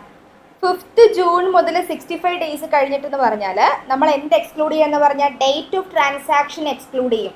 ഡേറ്റ് ഓഫ് ട്രാൻസാക്ഷൻ എന്ന് പറഞ്ഞാൽ 5th June നമ്മൾ എക്സ്ക്ലൂഡ് ചെയ്യും. അപ്പോൾ എവിടെ മുതലാണ്? ജൂൺ 6 to ജൂൺ 3 എത്ര ദിവസം? ജൂൺ 30 എത്ര ദിവസമായി? 25 ദിവസം. ഡേറ്റ് ഓഫ് ട്രാൻസാക്ഷൻ എന്നാണ്? ഈ പറഞ്ഞ ഡേറ്റ് ഓഫ് ട്രാൻസാക്ഷൻ എന്താ? 5th June ബില്ല് ഡേറ്റ് ആയി, അതാണ് date of transaction, bill draw ചെയ്ത ദിവസം. അപ്പോൾ അത് എക്സ്ക്ലൂഡ് ചെയ്തിട്ട് ജൂൺ 6 മുതൽ ജൂൺ 30 വരെയുള്ള ദിവസം, അതാണ് 25 days. ദെൻ ജൂലൈ നമുക്ക് എത്രയായി? 31 days. അപ്പോൾ നമുക്ക് അവിടെ 56 days ആയി. ഇനി ബാക്കി നമുക്ക് 9 ദിവസം കൂടെ വേണം, കാരണം 65 days അല്ലേ? 65 daysൽ 25 പോയി, 31 പോയി, ബാക്കി 9 days കൂടെ വേണം. അപ്പോൾ ജൂലൈ കഴിഞ്ഞിട്ട് ഓഗസ്റ്റ് എന്തായി? August 9. Then plus 3 days of grace എന്ന് പറഞ്ഞു കഴിഞ്ഞാൽ ഓഗസ്റ്റ് 10, 11, 12. അപ്പോൾ ഓഗസ്റ്റ് 12 അവിടെ നമുക്ക് എന്ത്? ഈ ബില്ലിൻ്റെ മെച്യൂരിറ്റി ഡേറ്റ് എന്ന് പറഞ്ഞാൽ. ക്ലിയർ ആണോ? അപ്പോൾ ഡേയ്സ് കണക്കിലാണ് നമ്മൾ എടുക്കുന്നതെങ്കിൽ ഡേയ്സ് വെച്ചിട്ട് തന്നെ നമ്മൾ നോക്കണം. ഇനി മന്ത്ലി ആണ് നമ്മളുടെ ടേം ഓഫ് ബില്ലെങ്കിൽ അവിടെ കലണ്ടർ മന്തിലാണ്.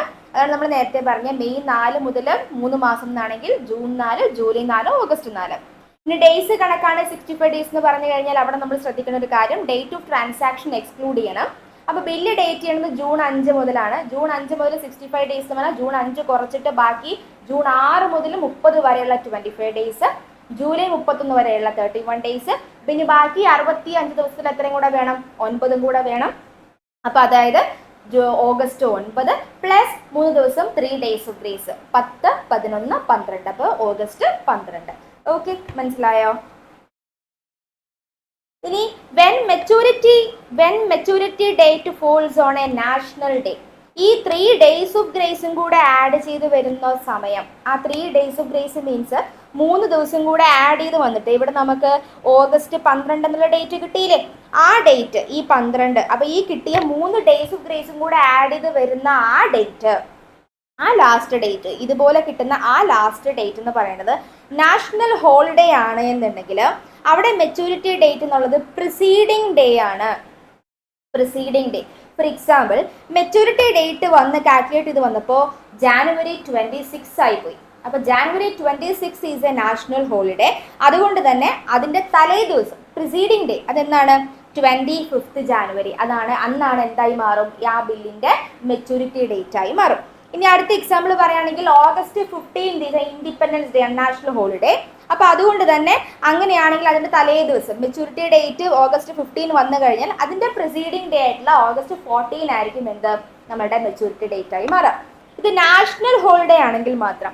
ഇനി ആ മെച്യൂരിറ്റി ഡേറ്റ് എന്ന് പറയുന്നത് ഏത്, ഈ August 12 അല്ലെങ്കിൽ August 7 എന്നൊക്കെ പറയുന്നത് എമർജൻസി ഹോളിഡേ ആണ്. എമർജൻസി മീൻസ് നമുക്ക് പെട്ടെന്ന് ഒരു സ്ട്രൈക്ക് വന്നെന്ന് വിചാരിക്കാം. അങ്ങനെ ഒരു എമർജൻസി ആയിട്ടൊരു സ്ട്രൈക്ക് വന്ന ദിവസമാണെന്നുണ്ടെങ്കിൽ 1 day ആഫ്റ്റർ ദ മെച്യൂരിറ്റി. അപ്പോൾ നമുക്ക് പ്രിസീഡിങ് ഡേ നമുക്ക് പറ്റില്ലല്ലോ. നാഷണൽ ഹോളിഡേ എന്ന് പറഞ്ഞാൽ നമുക്ക് മുൻകൂട്ടി അറിയാൻ പറ്റുന്നത് കൊണ്ട് അതിൻ്റെ തലേ ദിവസം മെച്യൂരിറ്റി ഡേറ്റ് ആയി മാറും. എമർജൻസി ഹോളിഡേ പോലെയുള്ള സംഭവങ്ങൾ വന്നു കഴിഞ്ഞാൽ, സ്ട്രൈക്ക് പോലുള്ള കാര്യങ്ങൾ വന്നു കഴിഞ്ഞാൽ നമുക്ക് തലേ ദിവസം അറിയാൻ പറ്റില്ലല്ലോ.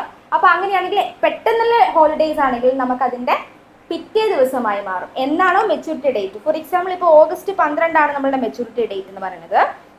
August 12 സ്ട്രൈക്ക് വന്നെങ്കിൽ August 13 ആയിരിക്കും എന്ത് മെച്യൂരിറ്റി ഡേറ്റ് ആയി മാറാം. അതാണ് the due date of the bill shall after 1 day from the date of maturity. For example 25th July ആണ് ബില്ലിൻ്റെ മെച്യൂരിറ്റി ഡേറ്റ്. അന്ന് എന്തായി പോയി, എമർജൻസി ഹോളിഡേ ആയി. അപ്പോൾ 26th July ആണ് അതിൻ്റെ മെച്യൂരിറ്റി ഡേറ്റ് ആയി മാറാം. ക്ലിയർ ആണോ? ഇനി concept of bill of receivable and bills payable. For the person who draws the bill of exchange and is entitled to receive its payment is known as bills receivable. അതായത് A ബിക്ക് bill draw ചെയ്തു, ബില്ലിൻ്റെ പൈസ ആർക്കാണ് കൊടുക്കണ്ടേ, എയ്ക്കാണ് കൊടുക്കണ്ടേ. അപ്പം അങ്ങനെയാണെങ്കിൽ ഈ ബില്ല് ഡ്രോ ചെയ്ത് ബില്ല് ആരുടെ കയ്യിലാണ് ഹോൾഡ് ചെയ്തിരിക്കണത്, എന്റെ കയ്യിൽ.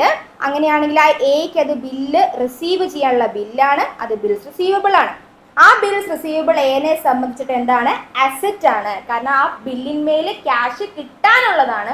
അതുകൊണ്ട് അത് ഹോൾഡർക്ക്, നമ്മുടെ ഡ്രോയർക്ക് അസറ്റ് ആയി മാറും. ഇനി എന്താണ് ബിൽസ് പേയബിൾ എന്ന് പറഞ്ഞാൽ, the person who accept the bill and liable to make its payment. ആ ബില്ലിന്റെ പേയ്മെന്റ്, ബില്ല് അക്സെപ്റ്റ് ചെയ്ത് ബില്ലിന്റെ പേയ്മെന്റ് കൊടുക്കുന്ന വ്യക്തി ആരാണ്, ആ വ്യക്തിയാണ് ബിൽസ്. ആ വ്യക്തിക്ക് അതെന്താണ്, ബിൽസ് പേയബിൾ ആണ്. കാരണം ആ ബില്ലിന്മേൽ സെല്ലർക്ക് പൈസ കൊടുക്കാനുണ്ട്. അപ്പോൾ അത് ബിൽസ് പേയബിൾ ആണ്. അത് ബിൽസ് പേയബിൾ ബയറെ സംബന്ധിച്ച് എന്തായിരിക്കും, ലയബിലിറ്റി ആയിരിക്കും. ഓക്കെ, മനസ്സിലായല്ലോ? യെസ്. ഇനി നമ്മുടെ നെക്സ്റ്റ് ടോപ്പിക് എന്ന് പറയുന്നത് ഡിസ്ഹോണർ ഓഫ് ബില്ലിനെ പറ്റി. Dishonour of bill. A bill of exchange can be dishonour either by non acceptance or by non payment. അതായത് ഒരു ബില്ല് ക്രിയേറ്റ് ആയി കഴിഞ്ഞാൽ, ഒരു ബില്ല് മേക്ക് ചെയ്ത് കഴിഞ്ഞാൽ ആ ബില്ല് നമ്മളുടെ അക്സെപ്റ്റർ, അതായത് നമ്മുടെ ഡ്രോയി ബയർ അക്സെപ്റ്റ് ചെയ്തിട്ടില്ല എങ്കിൽ, ദെൻ വൺസ് ഈ ബില്ല് ക്രിയേറ്റ് ചെയ്തിട്ട് ബില്ല് നമ്മളുടെ ഡ്രോയി അക്സെപ്റ്റ് ചെയ്തിട്ട് അതിൻ്റെ പൈസ, അതിൻ്റെ ക്യാഷ് നമ്മളുടെ സെല്ലർക്ക് കൊടുത്തിട്ടില്ല എങ്കിലും ഈ 2 റീസൺ കൊണ്ടിട്ടും നമ്മളുടെ ബില്ല് എന്താകാം, ഡിസ്ഹോണറായി മാറാം. ഒന്ന് പറയുന്നത് ബില്ല് ക്രിയേറ്റ് ആയി, പക്ഷേ ബയർ എന്ത് ചെയ്തിട്ടില്ല, ഡ്രോയി അത് അക്സെപ്റ്റ് ചെയ്തില്ല. അക്സെപ്റ്റ് ചെയ്താലേ അത് വാലിഡ് ആവുള്ളൂ. അക്സെപ്റ്റ് ചെയ്തിട്ടില്ല, അപ്പോൾ ബില്ല് ക്രിയേറ്റ് ആയത് എന്തായി, ഡിസ്ഹോണറായി. ദെൻ നോൺ പേയ്മെന്റ് ആയി, ബില്ല് ക്രിയേറ്റ് ചെയ്ത് അക്സെപ്റ്റും ചെയ്തു, പക്ഷെ മെച്യൂരിറ്റി ഡേറ്റ് ആയപ്പോൾ ബയർ അല്ലെങ്കിൽ നമ്മുടെ ഡ്രോയി പൈസ അടച്ചിട്ടില്ല, ബില്ലിന്റെ പൈസ നമുക്ക് തന്നിട്ടില്ല എന്നുണ്ടെങ്കിൽ ആ കേസിൽ നമ്മുടെ ബില്ല് എന്താകും, ഡിസ്ഹോണർ ആവും. Then dishonor by non acceptance ആണെങ്കിൽ, it is by non acceptance when the drawee or one of several drawees not being partners make default in acceptance upon being duly required to accept the bill. When a bill of entry dishonored by non acceptance, no accounting is required to be done in the books of any party. അതായത് bill make ചെയ്തിട്ട് അത് sign ചെയ്താൽ അത് acceptance ആയി. Sign ചെയ്തിട്ടില്ല, accept ചെയ്തിട്ടില്ല എന്നുണ്ടെങ്കിൽ, acceptance നമ്മളുടെ ബയർ ചെയ്തിട്ടില്ല എന്നുണ്ടെങ്കിൽ അവിടെ എൻട്രിയുടെ ആവശ്യം വരുന്നുണ്ടോ, ഇല്ല. അങ്ങനെ ട്രാൻസാക്ഷനേ നടക്കില്ല. കാരണം അത് അക്സെപ്റ്റ് ചെയ്താലേ അത് ബിൽ ഓഫ് എക്സ്ചേഞ്ച് ആയി മാറുള്ളൂ, ഇല്ലേ? എന്നാലേ നമുക്ക് അതിൻ്റെ അക്കൗണ്ടിങ് പ്രൊസീജിയറിലേക്ക് കടക്കേണ്ട ആവശ്യമുള്ളൂ. അതില്ല എങ്കിൽ, അക്സെപ്റ്റ് ചെയ്തിട്ടില്ല എങ്കിൽ there is no accounting entry അല്ലെങ്കിൽ accounting transactions. Then dishonour by non payment എന്ന് പറഞ്ഞാൽ, when a bill of entry is not honoured by payment, maturity date ആയപ്പോൾ നമ്മളുടെ ഡ്രോയർക്ക് പേയ്മെൻറ്റ് കൊടുത്തിട്ടില്ല എന്നുണ്ടെങ്കിൽ അത് ഡിസ്ഹോണർ ബൈ എന്താണ്, നോൺ പേയ്മെൻ്റ് ആണ്. In such an event accounting entries നമ്മളുടെ ബുക്സിൽ എഴുതണം. ആരുടെയൊക്കെ ബുക്സിൽ എഴുതണം? ഡ്രോയറിൻ്റെ ബുക്കിൽ എഴുതണം, ഡ്രോയിയുടെ ബുക്കിലും എഴുതണം. ഇൻ കേസ് ആ പറയുന്ന സിറ്റുവേഷനിൽ എൻഡോഴ്സി ഉണ്ടെങ്കിൽ ആ കേസിൽ നമ്മൾ എന്തെഴുതണം? അക്കൗണ്ടിങ് എൻട്രീസ് ഇവരുടെ ബുക്കിലും എഴുതണം. അപ്പോൾ അതെന്തിനാണ് എഴുതുന്നത്, എന്താണ് എൻഡോഴ്സ്മെൻറ്റ് നമുക്ക് എൻട്രിയിലൂടെ പറയാം. എന്തൊക്കെ ഇപ്പോൾ പറയുന്നത്, ഇപ്പോൾ പറയാണ് ഡിസ്ഹോണർ ബൈ നോൺ പേയ്മെൻ്റ് ആണെങ്കിൽ അക്കൗണ്ടിങ് എൻട്രീസ് ഈ പറയുന്ന 3 പേരുടെ ബുക്കിലാണ് വേണ്ടത്. Drawer, drawee, endorsee. എൻഡോഴ്സി എപ്പോഴും വരില്ല, 2 പാർട്ടീസ് ആ ട്രാൻസാക്ഷനിൽ ഉള്ളൂ എങ്കിൽ, അതായത് എ ഗുഡ്സ് വിറ്റു ബിക്കാണ് എ ബില്ല് ഡ്രോ ചെയ്തതെങ്കിൽ ബിയും എയും മാത്രമാണെങ്കിൽ ഈ 2 ബുക്കിലും dishonour by non payment accounting entries വേണം. ഇനി ഈ എ ബിക്ക് വിറ്റു എന്നിട്ട് ബി അക്സെപ്റ്റ് ചെയ്ത ബില്ല് എൻ്റെ കയ്യിലുണ്ട്, ഈ എ പൈസ കൊടുക്കാനുണ്ടായിരുന്ന സിക്ക് ഈ എ എന്ത് ചെയ്തു, ബില്ല് എൻഡോഴ്സ് ചെയ്തെങ്കിൽ ആ എൻഡോഴ്സ് ചെയ്ത ബില്ലാണ് ഡിസ്ഹോണർ ആയതെങ്കിൽ, അങ്ങനെയാണെങ്കിൽ ആരുടെയൊക്കെ ബുക്കിൽ അപ്പോൾ എൻട്രി വരും? സിൻ്റെ ബുക്കിലും എൻ്റെ ബുക്കിലും ബിൻ്റെ ബുക്കിലും അപ്പോൾ എന്ത് വരും? എൻട്രി വരും. Then noting of a bill എന്ന് പറഞ്ഞു കഴിഞ്ഞാൽ the recording of the fact of dishonour of a bill by a notary public is referred to as noting of a bill. It is an expense for the holder of the bill and is recovered from the party is responsible for dishonor. That means ഇപ്പോൾ ഒരു കേസിൽ bill dishonour ആയെന്ന് പറയാം. Dishonour ആയെന്ന് പറഞ്ഞാൽ നമ്മളുടെ ആ bill maturity date ആയ സമയത്ത്, ആ ബില്ലിൻ്റെ ടേം അവസാനിച്ച് മെച്യൂർഡ് ആയ ഡേറ്റിലെ സമയത്ത് നമ്മൾ ബാങ്കിൽ കൊണ്ടുപോയി എൻകാഷ് ചെയ്യാൻ നോക്കുമ്പോൾ ആ ബാങ്കിൽ നമ്മളുടെ ബാങ്കിൽ പൈസ വന്നിട്ടില്ല, അല്ലെങ്കിൽ ആ ബില്ല് ഡിസ്ഹോണർ ആയ ഡ്രോയിയുടെ ബാങ്കിൽ അക്കൗണ്ടിൽ പൈസ ഇല്ല, ഡ്രോയിൻ്റെ അക്കൗണ്ടിൽ പൈസ ഇല്ല എന്നുണ്ടെങ്കിൽ ആ ബില്ല് എന്താകും? ആ മെച്യൂരിറ്റി ഡേറ്റിനാണ് ഡിസ്ഹോണറായി മാറും. അപ്പോൾ ആ ഡിസ്ഹോണറായി മാറിയ ബില്ല് നമുക്ക് ഡ്രോയർക്ക് എന്ത് ചെയ്യാം? ഡിസ്ഹോണറായി മാറിയാൽ ആ ബില്ല് നമുക്ക് നോട്ടറി പബ്ലിക്കിൻ്റെ അടുത്തേക്ക് നമുക്കിത് കൊണ്ടുപോകാം. ഓക്കെ, അപ്പോൾ നോട്ടറി പബ്ലിക്കിൻ്റെ അടുത്തേക്ക് കൊണ്ടുവന്ന് എന്തിനു വേണ്ടിയിട്ടാണ്? ഈ ബില്ലിൻ്റെ പൈസ ഇനി ആരുടെ ഹെൽപ്പ് തേടുകയാണ്? നമ്മൾ സ്യൂട്ട് ഫയൽ ചെയ്തിട്ട്, കേസ് ഫയൽ ചെയ്തിട്ട് നമ്മുടെ ആരുടെ ഹെൽപ്പ് തേടുകയാണ്? നോട്ടറി പബ്ലിക്കിൻ്റെ ഹെൽപ്പ് തേടുകയാണ്. എന്തിനു വേണ്ടിയിട്ടാണ്? ഈ ബില്ലിൻ്റെ പൈസ റിക്കവർ ചെയ്ത് തരണം. ആര്? Notary public.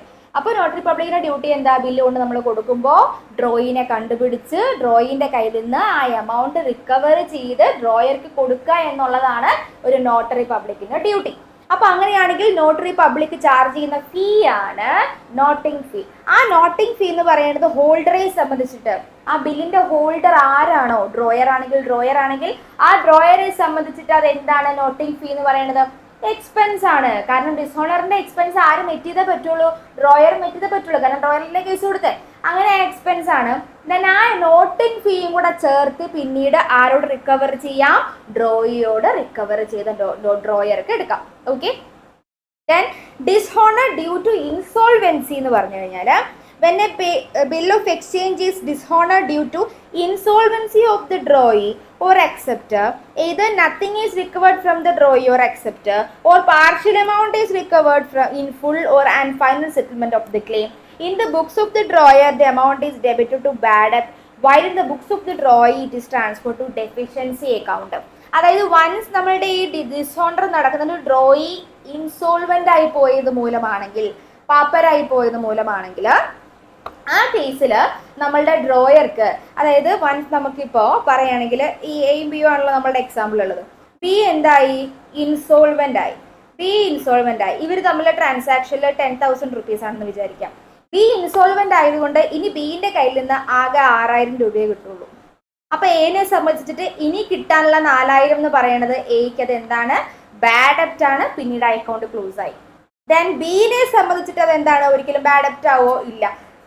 ബി ഇനി തരാനുള്ള 4,000 രൂപ ഇനി ബിക്ക് തരാൻ പറ്റുമോ? ഇല്ല, ബിക്കോസ് ഹി ഈസ് ഇൻസോൾവെന്റ്.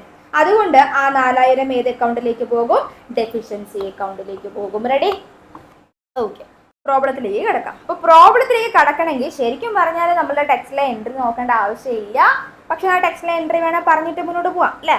പറഞ്ഞിട്ട് പോവാം. ഓക്കെ, ശരിക്കും ബിൽ ഓഫ് എക്സ്ചേഞ്ച് പഠിക്കുന്ന സമയത്ത് നമ്മൾ എൻട്രി ആയിട്ട് പഠിക്കേണ്ട ആവശ്യമില്ല. എൻട്രി ബേസ് നമുക്കുണ്ടെങ്കിൽ പിന്നെ നമ്മൾ എന്തിനാണ് എൻട്രി പഠിച്ചിട്ട് ആവശ്യമില്ലേ? എന്നാലും നമുക്ക് ഡിസ്കസ് ചെയ്ത് പോവാം. If a bill is received by X, X ആണ് ഡ്രോയർ, വൈ ആണ് drawee. If a bill is received by X from Y after acceptance, bill X receive ചെയ്ത് കഴിഞ്ഞാൽ എക്സിന്റെ ബുക്കിൽ അത് ബിൽസ് റിസീവബിൾ ടു ഡ്രോയി അല്ലെങ്കിൽ ടു വൈ എന്നാണ് വരിക, ടു വൈ. അപ്പോൾ വൈ ഇത്രയും കാലം നമുക്ക് ഡെപ്റ്റർ ആയിരുന്നു, അപ്പോൾ ഡെപ്റ്റർ ഇനി ഇല്ല, ഡെപ്റ്ററിന് പകരം അവിടെ എന്താണ് ബിൽ റിസീവബിൾ എന്ന് പറഞ്ഞ ആസെറ്റ് ആണ് കൂടിയത്. പക്ഷെ വൈനെ സംബന്ധിച്ചിട്ട് ബില്ല് പേയബിൾ ആണ്, ബില്ല് പേ ചെയ്യണം എക്സിന്. അപ്പോൾ bills payable is A liability നമ്മൾ നേരത്തെ പറഞ്ഞിരുന്നു. ഇപ്പോൾ ടു ബിൽസ് പേയബിൾ, അപ്പോൾ എന്തിനാണ് ഡെബിറ്റ് ചെയ്യേണ്ടത്? എക്സ് നമ്മുടെ ആരായി ക്രെഡിറ്റർ ആയിരുന്നു, അതിപ്പോൾ കുറഞ്ഞു, പകരം എന്ത് ലൈബിലിറ്റി കൂടി? ബിൽസ് പേയബിൾ എന്ന ലൈബിലിറ്റി കൂടി. Then if the bill is retained by X till due date വരെ നമ്മളുടെ ബില്ല് നമ്മളുടെ കയ്യിൽ തന്നെ ഉണ്ട്, അത് ബാങ്കിൽ എൻകാഷ് ചെയ്തിട്ടില്ല, നമ്മളുടെ 3 month ആണ് നമ്മളുടെ ഡ്യൂ ഡേറ്റ് എങ്കിൽ 3 മാസമായിട്ട് നമ്മുടെ കയ്യിൽ തന്നെയാണ്, 3-ാം മാസം എൻഡിൽ നമ്മൾ ബാങ്കിൽ കൊണ്ടുപോയി പ്രസന്റ് ചെയ്യുന്നുള്ളൂ എങ്കിൽ അവിടെ ആ ദിവസം വരെ നമ്മൾ എന്ത് ചെയ്യേണ്ട? 2 ആളുടെ ബുക്സിലും എൻട്രി ചെയ്യേണ്ട. പക്ഷേ if the bill is discounted with the bank ആണെങ്കിൽ, അതായത് ഡ്യൂ ഡേറ്റിന് മുന്നേ, മെച്യൂരിറ്റി ഡേറ്റിന് മുന്നേ പോയിട്ട് നമ്മൾ ബാങ്കിൽ പോയിട്ട് പൈസ മാറിയിട്ടുണ്ടെങ്കിൽ അവിടെ നമ്മൾ ഡ്രോയർക്ക് പൈസ കിട്ടുമല്ലോ, അപ്പോൾ ബാങ്ക് അക്കൗണ്ട് ഡെബിറ്റഡ്. അങ്ങനെ അവർ ഡ്യൂ ഡേറ്റിന് മുന്നേ ബാങ്കുകാർ പൈസ തരുന്നുണ്ടെങ്കിൽ അവരൊരു ചാർജ് ചെയ്യും, ഒരു എക്സ്ട്രാ ചാർജ്, അതാണ് അവരുടെ എന്ത്? ഡിസ്കൗണ്ട്. അപ്പോൾ നമുക്ക് എത്ര പൈസ കിട്ടി? ഇപ്പോൾ 20,000 ബില്ലാണെങ്കിൽ അവരെന്ത് തരും? 200 rupees ഇപ്പോൾ അവരുടെ എന്തെങ്കിലും ചാർജ് പിടിച്ചെങ്കിൽ ആ ഡിസ്കൗണ്ടിലേക്ക്, ക്യാഷിലേക്ക് എത്ര കിട്ടി? നമ്മളുടെ ടോട്ടൽ ബിൽസ് റിസീവബിൾ എന്ന് പറയുന്നത് 20 ആണെങ്കിൽ അവിടെ ഡിസ്കൗണ്ട് 200 പോയിട്ട് ബാക്കിയുള്ള എമൗണ്ട് ആണ് എങ്ങോട്ടാവുക? നമ്മളെ നമുക്ക് പൈസയായിട്ട് കിട്ടുക. ആ എമൗണ്ട് ആണ് നമ്മൾ ഇതിലേക്ക് ഡെബിറ്റ് ചെയ്യേണ്ട, ബാങ്ക് അക്കൗണ്ട് ഡെബിറ്റ്. റെഡി? അപ്പോൾ എത്രയാകും? 19,800 ഇവിടെ വരും, 200 ഇവിടെ വരും, ഇവിടെ 20,000 വരും. Then if the bill is endorsed to a X, to Z, X അല്ല to Z, to a creditor, that is Z. അപ്പം ഡ്രോയർ എക്സ് സെഡ് എന്ന് പറഞ്ഞ വ്യക്തിക്ക് പൈസ കൊടുക്കാനുണ്ടായിരുന്നു. അപ്പോൾ സെഡ് ആരാണ്? എക്സിന്റെ ക്രെഡിറ്റർ ആണ്. അപ്പോൾ ക്രെഡിറ്റർക്ക് പൈസ കൊടുക്കുമ്പോൾ ക്രെഡിറ്റർ കുറയൂലേ, കുറയുമ്പോൾ നമ്മൾ ഡെബിറ്റ് ചെയ്യില്ലേ, അപ്പോൾ സെഡ് അക്കൗണ്ട് ഡെബിറ്റഡ്. ഓക്കെ, ഇനി നമ്മൾക്ക് എന്താകും? നമ്മളുടെ കയ്യിലുള്ള ഇത്രയും കാലം നമ്മളുടെ കയ്യിൽ അസെറ്റ് ആയിരുന്ന ബിൽസ് റിസീവബിൾ നമ്മൾ അയാൾക്ക് കൊടുക്കുമ്പോൾ അവിടെ 2 ബിൽസ് റിസീവബിൾ, ഇതവിടെ നിൽക്കട്ടെ, ഇത് സിറ്റുവേഷൻ അനുസരിച്ച് നമ്മൾ പറയുള്ളൂ കേട്ടോ. അപ്പോൾ Z account debited to bills receivable, bills റിസീവബിളിന് അസെറ്റ് കുറഞ്ഞു, ക്രെഡിറ്ററും കുറഞ്ഞു. ഇനി ഈ പറഞ്ഞ സിറ്റുവേഷനിലൊക്കെ നമ്മളുടെ ഡ്രോയിൻ്റെ ബുക്കിൽ എൻട്രി വേണം നോക്കാം. ഡ്രോയർ എൻഡോഴ്സ് ചെയ്യുകയാണ്, ഡ്രോയർ പൈസ കൊടുക്കാനുള്ള ഒരാൾക്ക് ഡ്രോയർ എൻഡോഴ്സ് ചെയ്യുന്നതിന് ഡ്രോയുടെ ബുക്കിൽ എൻട്രി വേണോ? വേണ്ട. ദെൻ മെച്യൂരിറ്റി ഡേറ്റ് ആകുന്നതിന് മുന്നേ തന്നെ ബാങ്കിൽ പോയി ഡ്രോയർ എന്ന് പറഞ്ഞ എക്സ് പൈസ മാറുന്നുണ്ടെങ്കിൽ ഡ്രോയിൻ്റെ ബുക്കിൽ പൈസ വേണോ? അല്ല, എൻട്രി വേണോ? വേണ്ട, എൻട്രി ഇടേണ്ട ആവശ്യമില്ല. എന്തുകൊണ്ട് എൻട്രി ഇടണ്ട? മെച്യൂരിറ്റി ഡേറ്റിന് മുന്നേ ബാങ്കിൽ പോയി ബില്ല് എൻകാഷ് ചെയ്ത് കഴിഞ്ഞാൽ അവിടെ ക്യാഷ് ഡ്രോയർക്ക്, ഈ എക്സ് എന്ന് പറഞ്ഞ ഡ്രോയർക്ക് കൊടുക്കുന്നത് ആരാ? ഡയറക്റ്റ് ബാങ്ക് ആണ്, നോട്ട് ഡ്രോയി അല്ല. അപ്പോൾ ഡ്രോയിൻ്റെ ബുക്കിൽ എപ്പോഴേ എൻട്രി വരത്തുള്ളൂ? മെച്യൂരിറ്റി ഡേറ്റ് ആകുന്ന സമയത്ത് ഡ്രോയി പൈസ കൊടുക്കുമ്പോൾ, അല്ലെങ്കിൽ മെച്യൂരിറ്റി ഡേറ്റിന് മുന്നെയോ ഡ്രോയി പൈസ കൊടുത്താലോ എന്ന് വരുള്ളൂ? ഡ്രോയിൻ്റെ ബുക്കിൽ വരുള്ളൂ. മെച്യൂരിറ്റിക്ക് മുന്നേ തന്നെ നമ്മൾ ഈ പറഞ്ഞ ഡ്രോയർക്ക് പൈസ കൊടുക്കുവാണെങ്കിൽ ആ ബില്ല് റിട്ടയർ ആയി എന്ന് പറയാം. അതായത് മെച്യൂരിറ്റി ഡേറ്റിന് മുന്നേ തന്നെ ഡ്രോയർക്ക് പൈസ കൊടുത്താൽ ആ ബില്ല് റിട്ടയർ ആയി എന്ന് പറയാം. ഇനി മെച്യൂരിറ്റി ഡേറ്റിന് മുന്നേ തന്നെ ഡ്രോയർക്ക് പൈസ അത്രയും ആവശ്യമുള്ളപ്പോൾ ഡ്രോയർക്ക് എന്ത് ചെയ്യാം? ഡ്രോയിനോട് ആവശ്യപ്പെടാതെ തന്നെ മെച്യൂരിറ്റി ഡേറ്റിന് മുന്നേ ഈ ബില്ല് ബാങ്കിൽ കൊണ്ടുപോയി എൻകാഷ് ചെയ്യാം. അപ്പോൾ ആരാണ് ഡ്രോയർക്ക് പൈസ കൊടുക്കുക? ബാങ്കാണ് കൊടുക്കുക. ഓക്കെ, അപ്പോൾ ഡ്രോയിൻ്റെ ബുക്കിൽ എൻട്രി വരുമോ? ഇല്ല, ഡ്രോയി കൊടുത്താലേ ഡ്രോയിൻ്റെ ബുക്കിൽ വരത്തുള്ളൂ. ഇനി the bill is send to bills for collection, അതായത് നമ്മളുടെ മെച്യൂരിറ്റി ഡേറ്റിന് മുന്നേ തന്നെ ഡ്രോയർക്ക് വേണമെങ്കിൽ ഈ ബില്ല് കളക്ഷന് വേണ്ടി, മെച്യൂരിറ്റി ഡേറ്റിൻ്റെ അന്നല്ല അതിന് മുന്നുള്ള ദിവസങ്ങളിൽ ഡ്രോയർക്ക് എന്ത് ചെയ്യാം? ബാങ്കിലേക്ക് ഈ ബില്ല് എൻകാഷ് ചെയ്യാൻ, കളക്ട് ചെയ്യാനായിട്ട് കൊടുക്കാം. അങ്ങനെയാകുമ്പോൾ നമ്മൾ വിളിക്കുന്ന പേരാണ് ബിൽ ഫോർ കളക്ഷൻ എന്ന് വിളിക്കും. അപ്പോൾ ബാങ്കിലേക്ക് ബില്ല് കളക്ട് ചെയ്യാൻ വിട്ട് കഴിഞ്ഞാൽ നമ്മളുടെ കയ്യിൽ പിന്നെ ആ ബിൽസ് റിസീവബിൾ എന്ന് പറഞ്ഞ അസറ്റ് ഉണ്ടോ? ഇല്ല. അപ്പോൾ 2 ബിൽസ് റിസീവബിൾ എന്നായി. പകരം എന്തിനെ ഡെബിറ്റ് ചെയ്യണം? ബിൽ ഫോർ കളക്ഷനെ ഡെബിറ്റ് ചെയ്യണം. ഓക്കെ, ഇനി അങ്ങനെ ബില്ല് മാറാനായിട്ട്, എൻകാഷ് ചെയ്യാനായിട്ട് ബാങ്കിലേക്ക് നമ്മൾ ഈ ബില്ല് അയച്ചത് കൊണ്ടിട്ട് നമ്മളുടെ ഡ്രോയിൻ്റെ ബുക്കിൽ എന്തെങ്കിലും ഒരു എൻട്രി വരുമോ? ഇല്ല. എപ്പോഴേ വരുള്ളൂ? അത് എൻകാഷ് ചെയ്യുമ്പോൾ മാത്രമേ വരുള്ളൂ. Then if a bill is retire before മെച്യൂരിറ്റിക്ക് മുന്നേ ബില്ല് റിട്ടയർ ആയി എന്ന് പറഞ്ഞാൽ മെച്യൂരിറ്റി ഡേറ്റിന് മുന്നേ ഡ്രോയർക്ക് പൈസ കൊടുത്തു, അതായത് Y എക്സിന് പൈസ കൊടുത്തു. അങ്ങനെ കൊടുത്താൽ ഡ്രോയറിന്റെ ബുക്കിൽ yes bank account debited always അല്ലേ, നമുക്ക് പൈസ കിട്ടും ഡെബിറ്റഡ്. ദെൻ അങ്ങനെ ഈ വൈ മെച്യൂരിറ്റി ഡേറ്റിന് മുന്നേ എക്സിന് പൈസ കൊടുത്താൽ എക്സ് വൈക്ക് ചെറിയൊരു അലവൻസ് പോലെ കൊടുക്കും. അതാണ് റിബേറ്റ് എന്ന് പറഞ്ഞാൽ ഡിസ്കൗണ്ട് കൊടുക്കും. ആ ഡിസ്കൗണ്ട് എക്സ് കൊടുക്കുക എന്ന് പറഞ്ഞാൽ എക്സിന് എന്താണ് ആ ഡിസ്കൗണ്ട്? എക്സ്പെൻസ് ആണ്. എക്സ്പെൻസ് ആയതുകൊണ്ട് അതിന് നമ്മൾ എന്ത് ചെയ്യും? ഡെബിറ്റ് ചെയ്യും. അപ്പോൾ bank account debited, rebate allowed account debited. To, നമ്മളുടെ കയ്യിൽ ഇനി എന്തില്ല? ആ പൈസ നമ്മൾ ബിൽസ് റിസീവബിൾ എന്ന് പറഞ്ഞ ആസറ്റ് കൂടിക്കിടക്കാണ്. അതിന്റെ പൈസ നമുക്ക് കിട്ടിക്കഴിഞ്ഞാൽ പിന്നെ ആ ബിൽസ് റിസീവബിൾ എന്ന് പറഞ്ഞ ആസറ്റ് ഉണ്ടോ? ഇല്ല. അപ്പൊ അത് കുറയും. To bills receivable. ഇനി ഇവിടെ ബിൽസ് ഫോർ കളക്ഷൻ വേണമെങ്കിൽ വരും. എപ്പോ? നമ്മൾ അയച്ച് ഇങ്ങനെ ബിൽ ഫോർ കളക്ഷനിലേക്ക്, നമ്മൾ ബാങ്ക് ഫോർ കളക്ഷനിലേക്ക് നമ്മൾ അയച്ചു. അപ്പൊ ബാങ്കിലേക്ക് കളക്ഷൻ അയച്ചു കഴിഞ്ഞാൽ പിന്നെ നമ്മുടെ കയ്യിൽ BR എന്ന് പറഞ്ഞ ആസറ്റ് ഇല്ല. പകരം എന്ത് അസറ്റാ ഉള്ളത്? ബിൽസ് ഫോർ കളക്ഷൻ എന്ന് പറഞ്ഞ ആസറ്റ് ആണ് നമ്മളുടെ അടുത്തുള്ളത്. എന്നിട്ടാണ് നമ്മൾക്ക് പൈസ മാറി കിട്ടുന്നതെങ്കിൽ ഇവിടെ അവിടെ എന്ത് വരും? ബിൽസ് ഫോർ കളക്ഷൻ എന്ന് പറഞ്ഞ അസറ്റ് അവിടെ കുറയും. അപ്പോൾ അതിനെ ക്രെഡിറ്റ് ചെയ്യും. To bills for collection. Ready? ഇനി ആ സമയത്ത് ഡ്രോയുടെ ബുക്കിൽ എന്താണ് വരിക? ഡ്രോയിന്റെ ബുക്കിൽ ലയബിലിറ്റി കുറഞ്ഞു, bills payable account debited, liability കുറഞ്ഞു. ടു, അയാളുടെ കയ്യിൽ നിന്ന് ക്യാഷ് പോകും. ദെൻ ആ റിബേറ്റ് നമ്മൾ അലൗ ചെയ്യാന്ന് പറഞ്ഞാൽ ഇവർക്ക് റിബേറ്റ് ഡിസ്കൗണ്ട് കിട്ടുക എന്നാണ്. അപ്പോൾ ഡിസ്കൗണ്ട് കിട്ടുക എന്ന് പറഞ്ഞാൽ ഇൻകം ആണ്. അപ്പോൾ to cash, to rebate. Okay. Then if the bill is honoured paid on the due date. Due date ആയ സമയത്ത് പ്രീവിയസ്ലി റീറ്റെയിൻഡ് ബൈ എക്സ്, അതായത് നമ്മളുടെ ബാങ്കിലേക്ക് കളക്ഷൻ ഒന്നും കൊടുത്തിട്ടില്ല, മെച്യൂരിറ്റി ഡേറ്റ് വരെ എക്സിന്റെ കയ്യിൽ ബില്ലുണ്ട്, എന്നിട്ട് ആ ഡ്യൂ ഡേറ്റ് ആയ സമയത്ത് ഹോണേഡ് ആയി എന്ന് പറഞ്ഞാൽ പേയ്മെന്റ് കിട്ടി എന്ന് പറഞ്ഞു. അങ്ങനെയാണെങ്കിൽ എക്സിന്റെ ബുക്കിൽ ബാങ്ക് അക്കൗണ്ട് ഡെബിറ്റഡ് ടു, അവിടെ എന്തില്ല? പിന്നെ ബിൽസ് റിസീവബിൾ എന്ന് പറഞ്ഞ അസറ്റ് ഇല്ല. ഇനി വൈന്റെ ബുക്കിലോ ബിൽസ് പേയബിൾ ഇനി ഇല്ല, ലൈബിലിറ്റി ഇല്ല, ടു ക്യാഷ് പൈസ കൊടുത്തു. Then if the bill is honoured or paid on the due date previously discount with the bank, അതായത് പ്രീവിയസ്ലി ബാങ്കിൽ ഡിസ്കൗണ്ട് ചെയ്ത ബില്ലാണ്. പ്രീവിയസ്ലി ബാങ്കിൽ ഡിസ്കൗണ്ട് ചെയ്ത ബില്ലാണെന്ന് പറഞ്ഞു കഴിഞ്ഞാൽ അതിന്റെ അർത്ഥം എന്താ? ഓൾറെഡി ഡ്രോയർക്ക് പൈസ കിട്ടി ബോധിച്ചു. ആര്? ബാങ്കിന്റെ കയ്യിൽ നിന്ന് പൈസ കിട്ടി ബോധിച്ചു. അപ്പോൾ ആ പ്രീവിയസ്ലി നമ്മൾക്ക് പൈസ കിട്ടി ബോധിച്ചു കഴിഞ്ഞാൽ ഡ്യൂ ഡേറ്റ് ആകണ സമയത്ത് ബിൽ ഹോണർ ആയി കഴിഞ്ഞാൽ നമുക്ക് ഇനി പൈസ വീണ്ടും കിട്ടുമോ? ഇല്ല. അപ്പോൾ നോ എൻട്രി. ആ സമയത്ത് നോ എൻട്രി.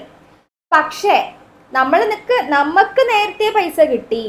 അപ്പോൾ ഡ്രോയോ മെച്യൂരിറ്റി ഡേറ്റ് ആകുന്ന സമയത്ത് പിന്നെ ബാങ്ക് ആരോട് ചോദിക്കും? ഡ്രോയിയോട് ചോദിക്കും. പൈസ എവിടെ? ബില്ല് ഞങ്ങൾ നേരത്തെ അവർക്ക് പൈസ കൊടുത്തു. ബില്ലിന്റെ പൈസ ഞങ്ങൾ നേരത്തെ ഡ്രോയർക്ക് എക്സിന് കൊടുത്തായിരുന്നു. ഇനി ഞങ്ങൾക്ക് പൈസ ഓക്കെ, തരാം. അപ്പൊ അങ്ങനെയാണെങ്കിൽ അവിടെ ഡ്രോയിന്റെ ബുക്കിൽ ഇനി ആ ബിൽസ് പേയബിൾ ഇല്ല. ടു ക്യാഷ് അല്ലെങ്കിൽ ടു ബാങ്ക് എന്ന് പറഞ്ഞാൽ എവിടുന്ന് പൈസ പോകും? ബാങ്കിലേക്ക് നമ്മൾ പൈസ കൊടുക്കാം. ഓക്കെ. ഇനി the bill is honored and paid on the due date previously sent for collection, ബാങ്കിലേക്ക് നമ്മൾ സെൻഡ് ചെയ്തിരിക്കുകയാണ് കളക്ഷന് വേണ്ടി. അപ്പോൾ നമുക്ക് ഇനി ബിൽസ് റിസീവബിൾ എന്ന് പറഞ്ഞ അസറ്റ് അല്ല, പകരം എന്ത് അസറ്റാ? ബിൽ ഫോർ കളക്ഷൻ എന്ന് പറഞ്ഞ അസറ്റ് ആണ്. ഇനി ആ അസറ്റ് കുറയും ഹോണേഡ് ആവുമ്പോൾ, പേ ചെയ്യുമ്പോൾ അല്ലേ. അപ്പോൾ bank account debited to bills for collection. പക്ഷേ ഇവിടെ ബിൽസ് ഫോർ കളക്ഷൻ എന്തെങ്കിലും വരുമോ? ഇല്ല, നമ്മളൊന്നും അറിഞ്ഞിട്ടില്ല, വൈ ഒന്നും അറിഞ്ഞിട്ടില്ല. അപ്പോൾ വൈൻ്റെ ബുക്കിൽ ബിൽസ് പേയബിൾ കുറഞ്ഞു, ടു ക്യാഷ് പൈസ കൊടുത്തു. ദെൻ അടുത്തത് if the bill is honored or paid on the due date previously endorsed to XZ, സെഡിന് നമ്മൾ നേരത്തെ എൻഡോഴ്സ് ചെയ്തായിരുന്നു ആ ബില്ലാണ്. അതായത് എക്സ് വൈ സെഡ്. എക്സ് എന്ത് ചെയ്തു? എക്സ് കൊടുക്കാനുണ്ടായിരുന്ന സെഡിന് ആ ബില്ല് എൻഡോഴ്സ് ചെയ്തായിരുന്നു. അങ്ങനെ ഇരിക്കെ സെഡ് പോയിട്ട് ആ ബില്ല് ഡ്യൂ ഡേറ്റിന് സമയത്ത് പോയി മാറുമ്പം പിന്നെ എക്സിന്റെ ബുക്കിൽ എൻട്രി വരുമോ? ഇല്ല. പകരം ആരുടെ ബുക്കിലേ വരുള്ളൂ? സെഡിന്റെ ബുക്കിലേ വരുള്ളൂ. പക്ഷേ അപ്പോഴും ആരുടെ ബുക്കിൽ വരും? വൈൻ്റെ ബുക്കിൽ വരും. കാരണം സെഡ് പോയി ബില്ല് മാറുമ്പോൾ ആരുടെ അക്കൗണ്ടിൽ നിന്നാണ് പോവുക? വൈൻ്റെ അക്കൗണ്ടിൽ നിന്ന്. ഇപ്പോൾ bills payable to cash, same entry. Then if the bill is dishonoured or unpaid on the due date ആയ സമയത്ത് ഡിസ്ഹോണർ ആയി, പ്രീവിയസ്ലി റീറ്റെയിൻ ബൈ എക്സ്, നമ്മളുടെ കയ്യിൽ നേരത്തെ ഉണ്ടായിരുന്ന നമ്മൾ മെച്യൂരിറ്റി ഡേറ്റ് ആകണ സമയത്ത് മാറാൻ വെച്ചിരുന്ന ബില്ലാണ്. അപ്പോൾ ഇത്രയും കാലം നമ്മൾക്ക് ബിൽസ് റിസീവബിൾ എന്ന് പറഞ്ഞ അസറ്റ് ഉണ്ടായിരുന്നു. ഇപ്പം നിലവിൽ അതില്ല, ഡിസ്ഹോണറായി.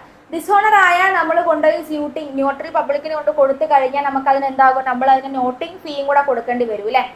നോട്ടിംഗ് ഫീയും കൂടെ കൊടുക്കേണ്ടി വരും. അങ്ങനെ നോട്ടിംഗ് ഫീ ചാർജ് ചെയ്തുകൊണ്ട് നോട്ടറി പബ്ലിക്കിന്റെ കയ്യിൽ നിന്ന് നമുക്ക് എന്ത് ചെയ്യാം? ഒരു ഹെൽപ്പ് തേടിക്കൊണ്ട് നമുക്ക് ചെയ്യാം. അങ്ങനെ ആ ബില്ല് ഡിസ്ഹോണർ ആയി കഴിഞ്ഞാൽ പിന്നെ നമുക്ക് ആ ബിൽസ് റിസീവബിൾ ഇല്ല. അപ്പോൾ ബിൽസ് റിസീവബിൾ അവിടെ എന്താകും? ക്യാൻസൽ ആകും. അപ്പോൾ അസറ്റ് കുറയുമ്പോൾ ക്രെഡിറ്റ് ചെയ്യും, ടു ബിൽസ് റിസീവബിൾ. നേരെ തിരിച്ച് എന്തിനാ ഡെബിറ്റ് ചെയ്യും? ഡ്രോയി. കാരണം തിരിച്ച് ആ ഡെപ്റ്റർ വീണ്ടും തിരിച്ചു വന്നു. കുറഞ്ഞ ഡെപ്റ്റർ വീണ്ടും തിരിച്ചു വന്നു. പക്ഷേ വീണ്ടും ആ ഡെപ്റ്റർ തിരിച്ചു വരുമ്പോൾ ഏത് എമൗണ്ടും കൂടെ കൂടണം? നമുക്ക് ഇൻക്വയർ ആയ അഡീഷണൽ ചാർജ് ആയിട്ടുള്ള നോട്ടിംഗ് ഫീയും കൂടെ കൂടിയിട്ട് വേണം ഡ്രോയിന്റെ എമൗണ്ട് ആക്കാൻ. അപ്പൊ 2 ബിൽസ് റിസീവബിളിന്റെ കൂടെ നമ്മൾ എന്ത് ചെയ്യണം? സെപ്പറേറ്റ്ലി എന്ത് കൂട്ടണം? നോട്ടിംഗ് ഫീ കൂട്ടണം. അപ്പൊ 2 bills receivable then 2 bank means ഏത് ക്യാഷാ? നോട്ടിങ്ങും കൂടെ കൂടി. അപ്പൊ ഇത് രണ്ടും കൂടെ കൂട്ടി എമൗണ്ട് വേണം എവിടെ കൂടാനായിട്ട്? ഡ്രോയിന്റെ അക്കൗണ്ടിൽ കൂടാനായിട്ട്. അപ്പൊ ഇനി ഡ്രോയി നമുക്ക് ഈ ബിൽസ് റിസീവബിളിന്റെ പൈസയും പ്ലസ് നോട്ടിങ്ങും കൂടെ തരാനുണ്ട്. റെഡി? ഇനി ഈ എൻട്രി നമുക്ക് ഈ ഒരു സിറ്റുവേഷൻ വൈന്റെ ബുക്കിൽ വന്നാൽ എന്താണ് എൻട്രി വരുന്നത് നോക്കാം. ഇവിടെ നേരെ ബിൽസ് പേയബിൾ കുറയും, ബിൽസ് പേയബിൾ ലൈബിലിറ്റി കുറയും. മറിച്ചിട്ട് എന്താണ് കൂടുക? പുതിയൊരു ലൈബിലിറ്റി, പുതിയൊരു ക്രെഡിറ്റർ കൂടും അല്ലെ, ഡ്രോയർ അല്ലെങ്കിൽ എക്സ് കൂടും. അപ്പൊ എക്സ് കൂടുന്നത് എന്തിന്റെ കൂടെ മാത്രമാണ്? ഇവിടെ ഈ നോട്ടിംഗ് ചാർജും കൂടെ കൂട്ടിയിട്ടാണ് വൈ കൊടുക്കേണ്ടതെങ്കിൽ വൈനെ സംബന്ധിച്ചിട്ട് എക്സ് എത്ര കൂടും? പഴയ ബില്ലിന്റെ പൈസയും പ്ലസ് നോട്ടറി ചാർജ് അയാളെ സംബന്ധിച്ചിട്ട് എക്സ്പെൻസ് അതുകൊണ്ട് ഡെബിറ്റ് ചെയ്തു. ഈ രണ്ട് എമൗണ്ടും കൂടെ കൂടി ടോട്ടൽ എക്സിന് അത് കൂടും. Ready? Then if the bill is dishonored or unpaid on the due date previously discounted with the bank, ബാങ്കിൽ നിന്ന് നേരത്തെ ഡിസ്കൗണ്ട് ചെയ്ത പൈസയാണ്, പക്ഷെ പിന്നീട് ആ ബില്ല് ഡിസ്ഹോണർ ആയി പോയാൽ ആദ്യം ബാങ്ക് പോവുക എങ്ങോട്ടേക്കാണ്? ഡ്രോയിയുടെ അടുത്തേക്കാണ്. അപ്പോൾ ഡ്രോയിയുടെ അടുത്തേക്ക് പോകുമ്പോൾ ഡ്രോയിക്ക് പിന്നെ ആ ബിൽസ് പേയബിൾ ഇല്ല. ഓക്കെ, ഡ്രോയി പൈസ കൊടുക്കുമ്പോൾ പിന്നെ ആ ബിൽസ് പേയബിൾ ഇല്ല. എന്നിട്ട് അവിടെ ഡ്രോയിക്ക് സെയിം എൻട്രി ആണ്. എന്ത് വരും? അവിടെ നോട്ടിംഗ് ചാർജും കൂടെ വരും to drawer. Then previously discount ചെയ്തത് നമുക്ക് പിന്നീട് ഡിസ്ഹോണർഡ് ആയി കഴിഞ്ഞാൽ നമുക്ക് ഈ സെയിം എൻട്രി ആണ്. അതായത് നമുക്ക് ഡ്രോയി കൂടും. ടു ബിൽസ് റിസീവബിളിന് പകരം ഇവിടെ ബാങ്ക് ആണ് വരേണ്ടത്. കാരണം നമുക്ക് ഇനി ബിൽസ് റിസീവബിൾ ഇവിടെ ക്യാൻസൽ ചെയ്യാനുണ്ടോ? ഇല്ല. നമ്മൾ പ്രീവിയസ്ലി ബാങ്കിൽ പോയി ഡിസ്കൗണ്ട് ചെയ്തതാണ്. അതായത് പ്രീവിയസ്ലി നമുക്ക് bank account debited to bills receivable, അതായത് bank account debited, discount account debited to bills receivable എന്ന് പറഞ്ഞ് എഴുതി. BR ഇനി ഇല്ല, അസറ്റിന് ഇല്ല. അപ്പോൾ അതിന്റെ അർത്ഥം ബാങ്കിൽ കൊണ്ടുപോയി നേരത്തെ ഡിസ്കൗണ്ട് ചെയ്ത ബില്ല് പിന്നീട് ഡിസ്ഹോണർ ആയി കഴിഞ്ഞാൽ പിന്നെ ബാങ്ക് നേരെ ഡ്രോയിനോട് ചോദിക്കും. ഡ്രോയിക്ക് കൊടുക്കാനില്ലാത്തത് കൊണ്ടായിരിക്കില്ല ഡിസ്ഹോണർ ആയത്. അപ്പോൾ നേരെ ബാങ്ക് ആരോട് ചോദിക്കും? ഡ്രോയറോട് ചോദിക്കും. അപ്പോൾ ആ പൈസ ബാങ്കിലേക്ക് അടയ്ക്കേണ്ട ഡ്യൂട്ടി ആരുടെയാണ്? ഡ്രോയറുടെയാണ്. അതുകൊണ്ടാണ് ഇവിടെ ഡ്രോയി അല്ലെങ്കിൽ വൈ എന്ന് പറഞ്ഞ ഡെപ്റ്റർ കൂടി ടു, ഇനി BR ഇല്ല, ടു എന്താണ്? ബാങ്കിലേക്ക് പൈസ കൊടുക്കണം, ഡ്രോയർ കൊടുക്കണം. കാരണം ഡ്രോയി കൊടുത്തിട്ടില്ല, അതുകൊണ്ട് ടു ബാങ്ക് എന്ന് പറഞ്ഞു വന്നു. ദെൻ എന്തും കൂടെ കൂട്ടും? ടു ഡ്രോയിന്റെ അക്കൗണ്ടിലേക്ക് ഇനി എന്തും കൂടെ കൂട്ടും? ഈ കൊടുത്ത പൈസയും പ്ലസ് ഏതും കൂടെ കൂടും? നോട്ടിംഗ് ഫീയും കൂടെ കൂടും. Then if the bill is dishonored or unpaid on the due date previously sent to bank, same entry ഇവിടെ ബിൽസ് റിസീവബിളിന് പകരം എന്ത് വരും? ബിൽസ് ഫോർ കളക്ഷൻ എന്ന് വരും. ഓക്കെ, ഇനി next one. If the bill is dishonour or unpaid previously endorsed to XZ. പ്രീവിയസ്ലി നമ്മൾ ഈ എക്സ് ആർക്ക് കൊടുത്തായിരുന്നു? സെഡിന് ഈ ബില്ല് കൈമാറിയായിരുന്നു. ആ കൈമാറിയ ബില്ലാണ് സെഡിന്റെ കയ്യിൽ എന്തായത്? ഡിസ്ഹോണർ ആയത്. അപ്പൊ സെഡിന്റെ കയ്യിൽ നിന്ന് ഡിസ്ഹോണർ ആയി കഴിഞ്ഞാൽ അവിടെ നമ്മളെ എക്സിനെ സംബന്ധിച്ചിട്ട് വീണ്ടും സെഡ് എന്ന് പറഞ്ഞ ക്രെഡിറ്റർ കൂടും. ആ ക്രെഡിറ്റർ കൂടുന്ന സമയത്ത് ഏതും കൂടെ കൂടുക? അതായത് ഈ സെഡ് ആണ് നോട്ടറി പബ്ലിക്കിന്റെ അടുത്ത് പോയതെങ്കിൽ അവിടെ എക്സ് എത്രയും കൂടെ ചേർത്ത് കൊടുക്കണം? ആ ബില്ലിന്റെ പൈസയും പ്ലസ് നോട്ടിങ്ങും കൂടെ കൂടിയിട്ടാണ് സെഡിന് ഇനി കൊടുക്കാനുള്ളത്. എപ്പോൾ സെഡ് ആണ് നോട്ടറി പബ്ലിക്കിന്റെ അടുത്ത് പോയതെങ്കിൽ. ഓക്കെ, അപ്പൊ ക്രെഡിറ്റർ കൂടി ഡെപ്റ്റർ കൂടി. അപ്പൊ Y account debited to Z account. Then if the bill is renewed on due date for old bill cancelled, അതായത് നമ്മളൊരു പുതിയ ബില്ല് കൊടുക്കുകയാണ്. അതായത് മെച്ചൂരിറ്റി ഡേറ്റ് ആയ സമയത്ത് വൈ എക്സിന്റെ അടുത്ത് വന്നിട്ട് പറഞ്ഞു ഈ പുതിയ ബില്ല്, പഴയ ബില്ലൊന്ന് ക്യാൻസൽ ചെയ്യണം. എന്നിട്ട് അപ്പോൾ പഴയ ബില്ലിന്റെ maturity date, for example X ഉണ്ട് വൈ ഉണ്ട്. വൈ എക്സിന്റെ അടുത്ത് വന്ന് പറഞ്ഞു നേരത്തെ എഴുതി തന്ന ബിൽസ് റിസീവബിൾ 2 മാസത്തേക്കായിരുന്നു, പക്ഷെ എനിക്ക് ഇപ്പൊ പൈസ ഇല്ലാത്തതുകൊണ്ട് എനിക്കൊരു 3 മാസത്തേക്കും കൂടെ നീട്ടിയിട്ട് പുതിയൊരു ബില്ല് തരണേ എന്ന് ചോദിക്കാം. അങ്ങനെ ചോദിക്കുമ്പോൾ എക്സ് അത് അക്സെപ്റ്റ് ചെയ്ത് കഴിഞ്ഞാൽ ആദ്യം എക്സിന്റെ ഡ്യൂട്ടി എന്ന് പറയുന്നത് പഴയ ബില്ല് ക്യാൻസൽ ചെയ്യണം. പഴയ ബില്ല് ക്യാൻസൽ ചെയ്യാൻ മീൻസ് മെച്ചൂരിറ്റി ഡേറ്റ് ആവുന്ന വരെ നമ്മൾ മാറാൻ വെച്ചിരിക്കുകയാണെങ്കിൽ നമ്മുടെ കയ്യിൽ bills receivable account debited to Y എന്ന് പറഞ്ഞിട്ടാണ്. ഇനി പുതിയ ബില്ല് കൊടുക്കണമെങ്കിൽ പഴയ ബില്ല് ക്യാൻസൽ ചെയ്യണം. പഴയ ബില്ല് ഏതാണ്? Bill receivable. അപ്പോൾ വീണ്ടും ഡെബിറ്റർ കൂടി വൈ അക്കൗണ്ട് ഡെബിറ്റഡ് ടു, ഇനി എന്തില്ല? പഴയ ബില്ല് ടു ബിൽസ് റിസീവബിൾ. അതാണ് ഇവിടെ. ഓക്കെ, അപ്പോൾ വേറെ ഇപ്പുറത്തെ എൻട്രി എന്താ പറയണ്ടേ? പഴയ ബിൽസ് പേയബിൾ കുറഞ്ഞു, bills payable account debit, to creditor വീണ്ടും കൂടി 2x. Ready? Then if the bill is renewed for interest charge for delayed payment, അതായത് പുതിയ ബില്ല് റിന്യൂ ചെയ്യണ സമയത്ത് ഏതും കൂടെ കൂട്ടിയിട്ടായിരിക്കും, ഇൻട്രസ്റ്റും കൂടെ കൂട്ടിയ ബില്ലായിരിക്കും നമുക്ക് വരിക. അപ്പോൾ ഇൻട്രസ്റ്റും കൂടെ കൂട്ടുക എന്ന് പറഞ്ഞാൽ ഡ്രോയി വീണ്ടും കൂടും. ഇൻട്രസ്റ്റ് എക്സിനെ സംബന്ധിച്ച് ഇൻകം ആണ്.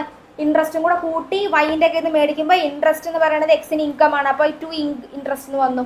അപ്പോൾ വൈ അക്കൗണ്ട്, വൈ ഇനി എത്ര തരം ഉണ്ട്? ഇൻട്രസ്റ്റും കൂടെ കൂട്ടിയ എമൗണ്ട് ആണ്. അപ്പോൾ Y account debit to interest. അപ്പോൾ ഡ്രോയിനെ സംബന്ധിച്ച് ഇൻട്രസ്റ്റ് എക്സ്പെൻസ് ആണ്, ഇൻട്രസ്റ്റ് അക്കൗണ്ട് ഡെബിറ്റ് ടു, ഇനി ക്രെഡിറ്റർ കൂടി X account. Then if the bill is renewed on due date for part payment made in cash, അതായത് കുറച്ച് പൈസ നമുക്ക് തന്നിട്ട് ബാക്കി പൈസയ്ക്കാണ് പുതിയ ബില്ലെങ്കിൽ പൈസ തരുമ്പോൾ cash account debit to Y എന്നാണ്. ദെൻ ബാക്കി പുതിയ ബിൽ എന്ത് ചെയ്യണം? വീണ്ടും സെയിം എൻട്രി, അതായത് പുതിയ ബില്ല് ഡ്രോ ചെയ്യുമ്പോൾ ബിൽസ് റിസീവബിൾ ടു ഡ്രോയി, അതൊക്കെ അറിയാലോ. Then calculate the due date of the bill in following cases, അതും കൂടെ നോക്കിയിട്ട് പോവാം. ഫസ്റ്റ് ജാനുവരിയിൽ ഇഷ്യൂ ചെയ്ത ബില്ലാണ്, അത് 4 മാസം പീരീഡുള്ള ബില്ലാണെങ്കിൽ നമ്മൾ പറഞ്ഞിരുന്നു മന്ത്ലി ആണ് എന്നുണ്ടെങ്കിൽ, മന്ത്ലി ആണ് ടെന്യൂർ പീരീഡ്, ടേം പീരീഡ് എന്നുണ്ടെങ്കിൽ നമ്മൾ കലണ്ടർ മന്തിൽ വേണം. ജനുവരി 1 4 മാസത്തേക്കാണെങ്കിൽ ഫെബ്രുവരി 1, മാർച്ച് 1, ഏപ്രിൽ 1, മെയ് 1. ഓക്കെ, എന്നിട്ട് 3 ദിവസത്തെ ഡേയ്സ് ഓഫ് ഗ്രേസും കൂടെ. അപ്പോൾ മെയ് 1 കഴിഞ്ഞിട്ട് 2, 3, 4, മെയ് 4-ാം തീയതിയാണ് ആ ബില്ലിൻ്റെ മെച്യൂരിറ്റി ഡേറ്റ്. ഇനി 23 നവംബർ 2 മാസത്തേക്കാണ്. അപ്പോഴും എങ്ങനെ തന്നെയാണ്? കലണ്ടർ മന്തിലാണ്. 23 നവംബർ മീൻസ് 2 മാസം എന്ന് പറഞ്ഞാൽ 23 ഡിസംബർ, ജനുവരി 23. ജനുവരി 23-ന്റെ കൂടെ 3 ദിവസം കൂടെ കൂട്ടണം, അതായത് ജനുവരി 24, ജനുവരി 25, ജനുവരി 26. പക്ഷേ 26 ഈസ് എ നാഷണൽ ഹോളിഡേ, അതുകൊണ്ട് ജനുവരി 25 ആണ് എന്ത് ഈ പറയുന്ന നമ്മളുടെ ബില്ലിന്റെ മെച്യൂരിറ്റി ഡേറ്റ്. ആണോ നോക്കാം? Yes, 25th January. ഇത്രയും ക്ലിയർ ആണോ? ഇത്രയും ക്ലിയർ ആണെങ്കിൽ നമുക്ക് പ്രോബ്ലത്തിലേക്ക് പോവാം. ഓക്കെ, ദെൻ നമുക്കൊരു ക്വസ്റ്റിലേക്ക് പോവാം. Mister B accepted a bill for ₹10,000 drawn on him by mister A on 1st August for 3 months. Mister B accept ചെയ്തു എന്നാണ് പറയണത്. മിസ്റ്റർ ബി ഒരു ബില്ല് അക്സെപ്റ്റ് ചെയ്തു means B is the drawee. എത്ര രൂപയ്ക്കാണ്? 10,000. Drawn on him by mister A means A is the drawer. എന്നാണ് bill draw ചെയ്തത്? 1st August 3 മാസത്തേക്ക് എന്ന് പറഞ്ഞു കഴിഞ്ഞാൽ 3 മാസം മീൻസ് കലണ്ടർ മന്തിൽ നോക്കണം. എങ്ങനെ? 3 മാസം മീൻസ് ഓഗസ്റ്റ് കഴിഞ്ഞിട്ട് September 1, October 1, November 1. Then 3 days of grace പറയുമ്പോൾ നവംബർ 1 കഴിഞ്ഞിട്ട് 2, 3, 4. അപ്പം നവംബർ 4 നമ്മളുടെ എന്തെന്ന് പറയുന്നത് മെച്യൂരിറ്റി ഡേറ്റ് എന്ന് പറയുന്നത്. Then this was for the amount which B owe to A, B എക്ക് കൊടുക്കാനുണ്ട് നമുക്കറിയാം. On the same date mister A got the bill discounted at his bank for 9,800. ആ അതേ ഡേറ്റിൽ, ഇതേ ഡേറ്റിൽ എ കൊണ്ടുപോയി അപ്പം തന്നെ ബാങ്കിൽ കൊണ്ടുപോയി ഡിസ്കൗണ്ട് ചെയ്ത് മാറി. ബില്ല് കൊണ്ടുപോയി ഡിസ്കൗണ്ട് ചെയ്ത് മെച്യൂരിറ്റി ഡേറ്റിന് മുന്നേ തന്നെ ഡ്രോ ചെയ്ത ഡേറ്റിൽ തന്നെ മാറി എന്ന് പറഞ്ഞാൽ അർത്ഥം എന്താ? മെച്യൂരിറ്റി ഡേറ്റിന് മുന്നേ ബാങ്കിൽ കൊണ്ടുപോയി ഈ ബില്ല് ഡ്രോയർ മാറിക്കഴിഞ്ഞാൽ അവിടെ ആ പൈസ ഡ്രോയർക്ക് കൊടുക്കുന്നത് ആരും നമ്മൾ പറഞ്ഞത് ബാങ്ക് ഡയറക്റ്റ്ലി കൊടുക്കുന്നതാണ്, നോൺ ഡ്രോയി കൊടുക്കുന്നതല്ല. ദെൻ മെച്യൂരിറ്റി ഡേറ്റ് ആയ പിന്നെ സംഭവിച്ചു നമുക്ക് നോക്കാം. അപ്പോൾ ബില്ല് എ കൊണ്ടുപോയി മാറിയപ്പോൾ എക്ക് എത്ര കിട്ടി? 200 രൂപ ഡിസ്കൗണ്ട് പിടിച്ച് ബാക്കി എക്ക് എത്ര കിട്ടി? ബാങ്ക് എത്ര കൊടുത്തു? 9,800 രൂപ കൊടുത്തു. On the due date B approached A for the renewal of the bill. അപ്പം മെച്യൂരിറ്റി ഡേറ്റ് ആയ നവംബർ 4-ാം തീയതി ബി എയുടെ അടുത്ത് പോയിട്ട് പറഞ്ഞു ഈ ബില്ല് ഒന്ന് റിന്യൂവൽ ചെയ്ത് തരണം എന്ന് പറഞ്ഞു. Mister A agreed the condition that 2,000 be paid. Yes, അപ്പോൾ ആ കണ്ടീഷൻ എ എഗ്രി ചെയ്തു എന്ന് പറഞ്ഞു കഴിഞ്ഞാൽ അപ്പോൾ ഒന്ന് ആലോചിച്ച് നോക്കിയേ, മെച്യൂരിറ്റി ഡേറ്റ് അപ്പോൾ ആകുന്ന സമയത്ത് എൻ്റെ പണി പാളി. കാരണം മെച്യൂരിറ്റി ഡേറ്റ് ആകുന്ന സമയത്ത് ബാങ്ക് ആരോടാ അപ്പോൾ ചോദിക്കുക? ബാങ്കിൻ്റെ റിസ്കിലാണ് എക്ക് കൊടുത്തത്. അപ്പം ഇനി മെച്യൂരിറ്റി ഡേറ്റ് ആകുന്ന സമയത്ത് ആ ബില്ലിൻ്റെ പൈസ ബാങ്ക് ആരോടാ ആദ്യം ചോദിക്കുക? ബിനോട് ആദ്യം ചോദിക്കും. കാരണം ബി ഇസ് ദ ഡ്രോയി, ബിനോട് ആദ്യം ചോദിക്കും. അപ്പോൾ ബിൻ്റെ കയ്യിൽ എന്തായാലും ഇല്ല, അതുകൊണ്ടാണല്ലോ ബി റിന്യൂ ചെയ്യാൻ വന്നത്, ബില്ല് പുതുക്കാൻ വന്നു. അപ്പോൾ ബിനോട് ചോദിക്കും. ബിൻ്റെ കയ്യിൽ ഇല്ല എങ്കിൽ നേരെ ബാങ്ക് ആരുടെ അടുത്താണ് വരിക? എൻ്റെ അടുത്താണ് വരിക. അപ്പോൾ ആരാണ് പൈസ കൊടുക്കേണ്ടത്? എ ആണ് പൈസ കൊടുക്കുന്നത്. ഓക്കെ, അങ്ങനെ മിസ്റ്റർ എ എഗ്രി ചെയ്തു condition that 2,000 be paid immediately along with interest on the remaining amount at 12% for 3 months and that for remaining balance B should accept a new bill for 3 months. അതായത് മൊത്തം 10,000 രൂപേൻ്റെ ബില്ലായിരുന്നു. അതിനകത്ത് ഈ 10,000 രൂപയുടെ ബില്ലിൽ 2,000 രൂപയും plus നമ്മളുടെ ഇൻട്രസ്റ്റും കൂടെ ചേർത്ത് ഇമ്മീഡിയറ്റ് ആയിട്ട് പേ ചെയ്യണം. ബാക്കി വരുന്ന ബാലൻസ് എമൗണ്ടിന് എക്സ് എന്ത് ചെയ്യാം, പുതിയ ബില്ല് അടിച്ചു തരാമെന്ന് പറഞ്ഞു. Okay, then these arrangements were carried through on 31st ഡിസംബറിൽ. ഈ അറേഞ്ച്മെന്റ്സ് നടക്കുന്ന സമയത്ത് ബി 31st ഡിസംബർ ആയപ്പോൾ ഇൻസോൾവെന്റ് ആയി, ആ പണിപാളി. ആൻഡ് ഹിസ് എസ്റ്റേറ്റ് പെയ്ഡ്, ആ ബിന്റെ എസ്റ്റേറ്റ് തന്നെ ആകെ കിട്ടാനുള്ളത് 40% മാത്രമാണ്. ഓക്കെ, അപ്പൊ ഇനി നമുക്ക് കിടക്കാം. ആരുടെ ബുക്സ് ഓഫ് എൻട്രി ആണ്, മിസ്റ്റർ റെയിൻ്റെ ആണ്. Okay okay okay okay okay നോക്കാം. ഫസ്റ്റ് ഡേറ്റ് എന്നാണ് ഇവിടെ പോകണ്ട, ഇവിടെ യെസ്, 1st ഓഗസ്റ്റിൽ ബില്ല് ഡ്രോ ചെയ്തു. അപ്പോൾ എൻ്റെ ബുക്കിൽ 1st ഓഗസ്റ്റിൽ ബില്ല് ഡ്രോ ചെയ്തു. ബില്ല് ഡ്രോ ചെയ്യുമ്പോൾ bills receivables account debited to, ഇനി ആരില്ല, ബി എന്ന് പറഞ്ഞ ഡെപ്റ്റർ ഇല്ല, 10,000 റുപ്പീസിന് ഡ്രോ ചെയ്തു. Bill drawn on to Mr. B. Ready? ഇനി എന്താണ്, ബില്ല് ഡ്രോ ചെയ്തു, 3 മാസത്തെ ബില്ല്, അതുകൊണ്ട് എഴുതണേ, for 3 months. റെഡി? ഇനി അടുത്തത് എന്താ, ഓൺ ദ സെയിം ഡേറ്റിൽ, അതേ ഡേറ്റിൽ തന്നെ പോയിട്ട് ബില്ല് ഡിസ്കൗണ്ട് ചെയ്തു. ഓക്കെ, അപ്പോൾ അതേ ഡേറ്റിൽ 1/8/17 പോയിട്ട് ബാങ്കിൽ പോയി ഡിസ്കൗണ്ട് ചെയ്യാൻ, മീൻസ് ബാങ്കിലേക്ക് പൈസ വന്നു, ബാങ്ക് അക്കൗണ്ട് ഡെബിറ്റഡ്. അപ്പോൾ ബാങ്കുകാർ 9,800 രൂപയാണ് കൊടുത്തത്. അപ്പോൾ 200 രൂപ ഇയാൾക്ക് വീണ്ടും എന്ത് വന്നു, ഡിസ്കൗണ്ട് ചാർജ് വന്നു. ഡിസ്കൗണ്ട് അക്കൗണ്ട് എക്സ്പെൻസ് 200 രൂപയുടെ ഒരു എക്സ്പെൻസ് മെറ്റ് ചെയ്യേണ്ടതായിട്ട് വന്നു. ബാക്കി 9,800 കയറി. 2 ഇനി എന്തില്ല, 2 ഇനി ആ ബിൽസ് റിസീവബിൾ ഇല്ല. ഓക്കെ, ബില്ല് അവിടെ ക്യാൻസൽ ആയി. Then narration, bills discounted with the bank. Ready? On the due date ആയ സമയത്ത് B approached A four renewal of the bill. ഇനി അതാണ് ശ്രദ്ധിക്കേണ്ടത്. ഡ്യൂ ഡേറ്റ് ആയ സമയത്ത് ബി വന്നിട്ട് പറഞ്ഞു റിന്യൂ ചെയ്ത് തരണേ എന്ന് പറഞ്ഞു. അപ്പൊ റിന്യൂ ചെയ്യണമെങ്കിൽ നമ്മൾ പുതിയ ബില്ല് പുതുക്കി, അതായത് പഴയ ബില്ല് പുതുക്കി കൊടുക്കണമെങ്കിൽ പഴയ ബില്ല് ആദ്യം ക്യാൻസൽ ചെയ്തിട്ട് വേണം പുതിയ ബില്ല് കൊടുക്കാൻ, അല്ലേ? പക്ഷെ നമ്മളുടെ ഈ കേസിലുണ്ടല്ലോ, പഴയ ബില്ല് ഇല്ല. കാരണം പഴയ ബില്ല് നമ്മൾ ബാങ്കിൽ കൊണ്ടുപോയി എപ്പോഴേ മാറി, ഇല്ലേ? അപ്പൊ ഇനിയിപ്പോ പഴയ ബില്ല് റിസീവബിൾ എന്ന് പറഞ്ഞിട്ട് എന്തെങ്കിലും ഒരു ബില്ല് നമ്മുടെ കയ്യിൽ കാണുന്നുണ്ടോ? ഉണ്ടായിരുന്നു, അത് ക്യാൻസൽ ആയി പോയി, അല്ലെ? അപ്പൊ അതിന്റെ അർത്ഥം ഇനി ആ ബില്ലില്ല. അപ്പൊ പകരം ഇനി ആരാണ് അവിടെ കൂടെ കഴിഞ്ഞാൽ ബില്ലില്ല, ബില്ല് ക്യാൻസൽ ആക്കേണ്ട കാര്യമില്ല. അപ്പൊ അതിന് പകരം നമ്മൾ ആർക്ക് പൈസ കൊടുക്കണം? അപ്പോ ബാങ്കിന്. കാരണം ബി റിന്യൂ ചെയ്യണമെങ്കിൽ ബാങ്ക് പോയി ബിനോട് ചോദിക്കും, ബിന്റെ അടുത്തില്ല. അപ്പൊ ബാങ്ക് നേരെ നമ്മുടെ അടുത്ത് വരും, എന്റെ കയ്യിലേക്ക് വെക്കും. എ ആണ് ബാങ്കിന് പൈസ കൊടുക്കണ്ടേ. അപ്പോ ബില്ലില്ല, പകരം എ എന്ത് ചെയ്യണം, ബാങ്കിന് പൈസ കൊടുക്കണം. ടു ബാങ്ക് എന്ന് പറയണം. ദെൻ ഇനി ആരാണ് അവിടെ ഉള്ളത്? ടു ബിനെ നമ്മൾ ബി എന്ന് പറഞ്ഞ ഡെപ്റ്റർ നമ്മൾ കുറച്ച് വെച്ചായിരുന്നു. അപ്പൊ അതിന്റെ അർത്ഥം ഇനി പുതിയ ബില്ല് നമ്മൾ ക്യാൻസൽ ചെയ്യുമ്പോൾ, ഓൾഡ് ബില്ല് ക്യാൻസൽ ചെയ്യുമ്പോൾ എൻട്രി ശരിക്കും എന്താ? പുതിയ ബില്ല് കൊടുക്കുമ്പോൾ എൻട്രി എന്താ? Bills receivable to bank. അപ്പൊ ആ ബില്ല് ക്യാൻസൽ ആക്കും, ബാങ്ക് അല്ല, ടു ബി. അതായത് നമ്മൾ പുതിയൊരു ബില്ല് ഇഷ്യൂ ചെയ്യുമ്പോൾ ബിൽസ് റിസീവബിൾ ടു ബി എന്നാ വന്നത്. ആ ബില്ല് ക്യാൻസൽ ആകുമ്പോൾ എൻട്രി എന്താ? ബി അക്കൗണ്ട് ഡെബിറ്റഡ് ടു എന്തെന്നാ പറയണ്ടേ? ടു ബിൽസ് റിസീവബിൾ എന്നാ പറയണ്ടേ. പക്ഷേ ഈ ബിൽസ് റിസീവബിൾ എന്നാകാൻ ഇവിടെ ഇനി ബിൽസ് റിസീവബിൾ ഇല്ല, കാരണം ബാങ്കിൽ കൊണ്ടുപോയി പൈസ മാറിയതിന് മുന്നേ. അപ്പൊ ഇനി എന്താ പറയണ്ടേ? ടു ബിൽസ് റിസീവബിളിന് പകരം അവിടെ വരേണ്ടത് എന്താ? ടു ബാങ്ക് ആണ്. കാരണം ബാങ്കിലേക്ക് നമ്മൾ ഇനി പൈസ കൊടുക്കണം. അപ്പോ അവിടെ B account debited to bank. ഇനി എത്ര രൂപ കൊടുക്കണം? എത്രയാ ബില്ല് ക്യാൻസൽ ആയ? പഴയ ബില്ലിന്റെ എമൗണ്ട് എത്രയാ? 10,000. അത് തന്നെ നമ്മൾ കൊടുക്കണം. ഡിസ്കൗണ്ടും കൂടെ കൂട്ടി നമ്മൾ ബാങ്കിലേക്ക് പൈസ കൊടുക്കണം. ദെൻ ബി എത്ര തന്നെ കൂടും? 10,000 തന്നെ. കാരണം ഈ ബില്ലിന്റെ പൈസ തന്നിട്ടില്ലല്ലോ, 10,000 തന്നെ കൂടും. അപ്പൊ ഇവിടെ എഴുതാ, old bills receivable is cancelled. Old bills receivable is cancelled.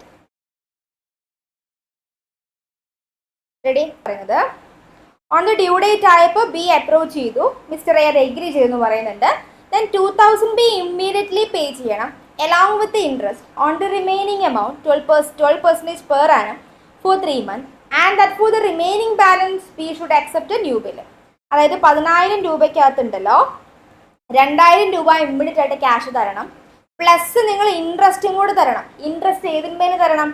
10,000 രൂപയിൽ 2,000 രൂപ ഇമ്മീഡിയറ്റ് ആയിട്ട് തന്നിട്ട് ബാക്കി 8,000. അപ്പോൾ നോക്കാം, റിമൈനിങ് എമൗണ്ട് മേലെ ഇൻട്രസ്റ്റ്. അപ്പോൾ 8,000 ഇൻട്രസ്റ്റ് നിങ്ങൾ തരണം. അപ്പോൾ 8,000 ഇൻട്രസ്റ്റ് എന്ന് പറഞ്ഞാൽ 8,000 ഇൻറ്റു 12% ഇൻറ്റു പുതിയ ബില്ലിൻ്റെ എത്രയാണ്? 3 മാസം. അപ്പോൾ 3 മാസത്തേക്കുള്ള ഇൻട്രസ്റ്റ്.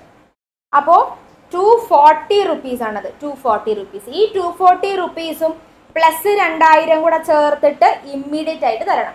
അങ്ങനെ 240 റുപ്പീസും പ്ലസ് ഇൻട്രസ്റ്റും കൂടെ ചേർന്നിട്ട് 2,240 രൂപ അവർ തരണമെങ്കിൽ ആദ്യം ഇത്രയും രൂപ അയാൾ തരാനുണ്ടെന്ന് പറഞ്ഞ് കാണിക്കണം. അതായത് ഇപ്പോൾ ബി നമ്മളുടെ ബുക്കിൽ ബി എത്ര തരാനുള്ളൂ? 10,000. ഇൻട്രസ്റ്റും കൂടെ തരാനുണ്ടെന്നും പറഞ്ഞിട്ട് കാണിച്ചാൽ മാത്രമേ അത്രയും തന്നു നമുക്ക് പറയാൻ പറ്റുള്ളൂ. അപ്പോൾ ഇവിടെ പറയാം, വീണ്ടും നമ്മൾ ബിനെ കൂട്ടി ബി അക്കൗണ്ട് ഡെബിറ്റഡ് ടു, അവിടെ നമുക്ക് എന്താണ് ഇൻകം വന്നത്? Interest received. Interest 240. Interest on balance amount of bill. Okay, ഇനി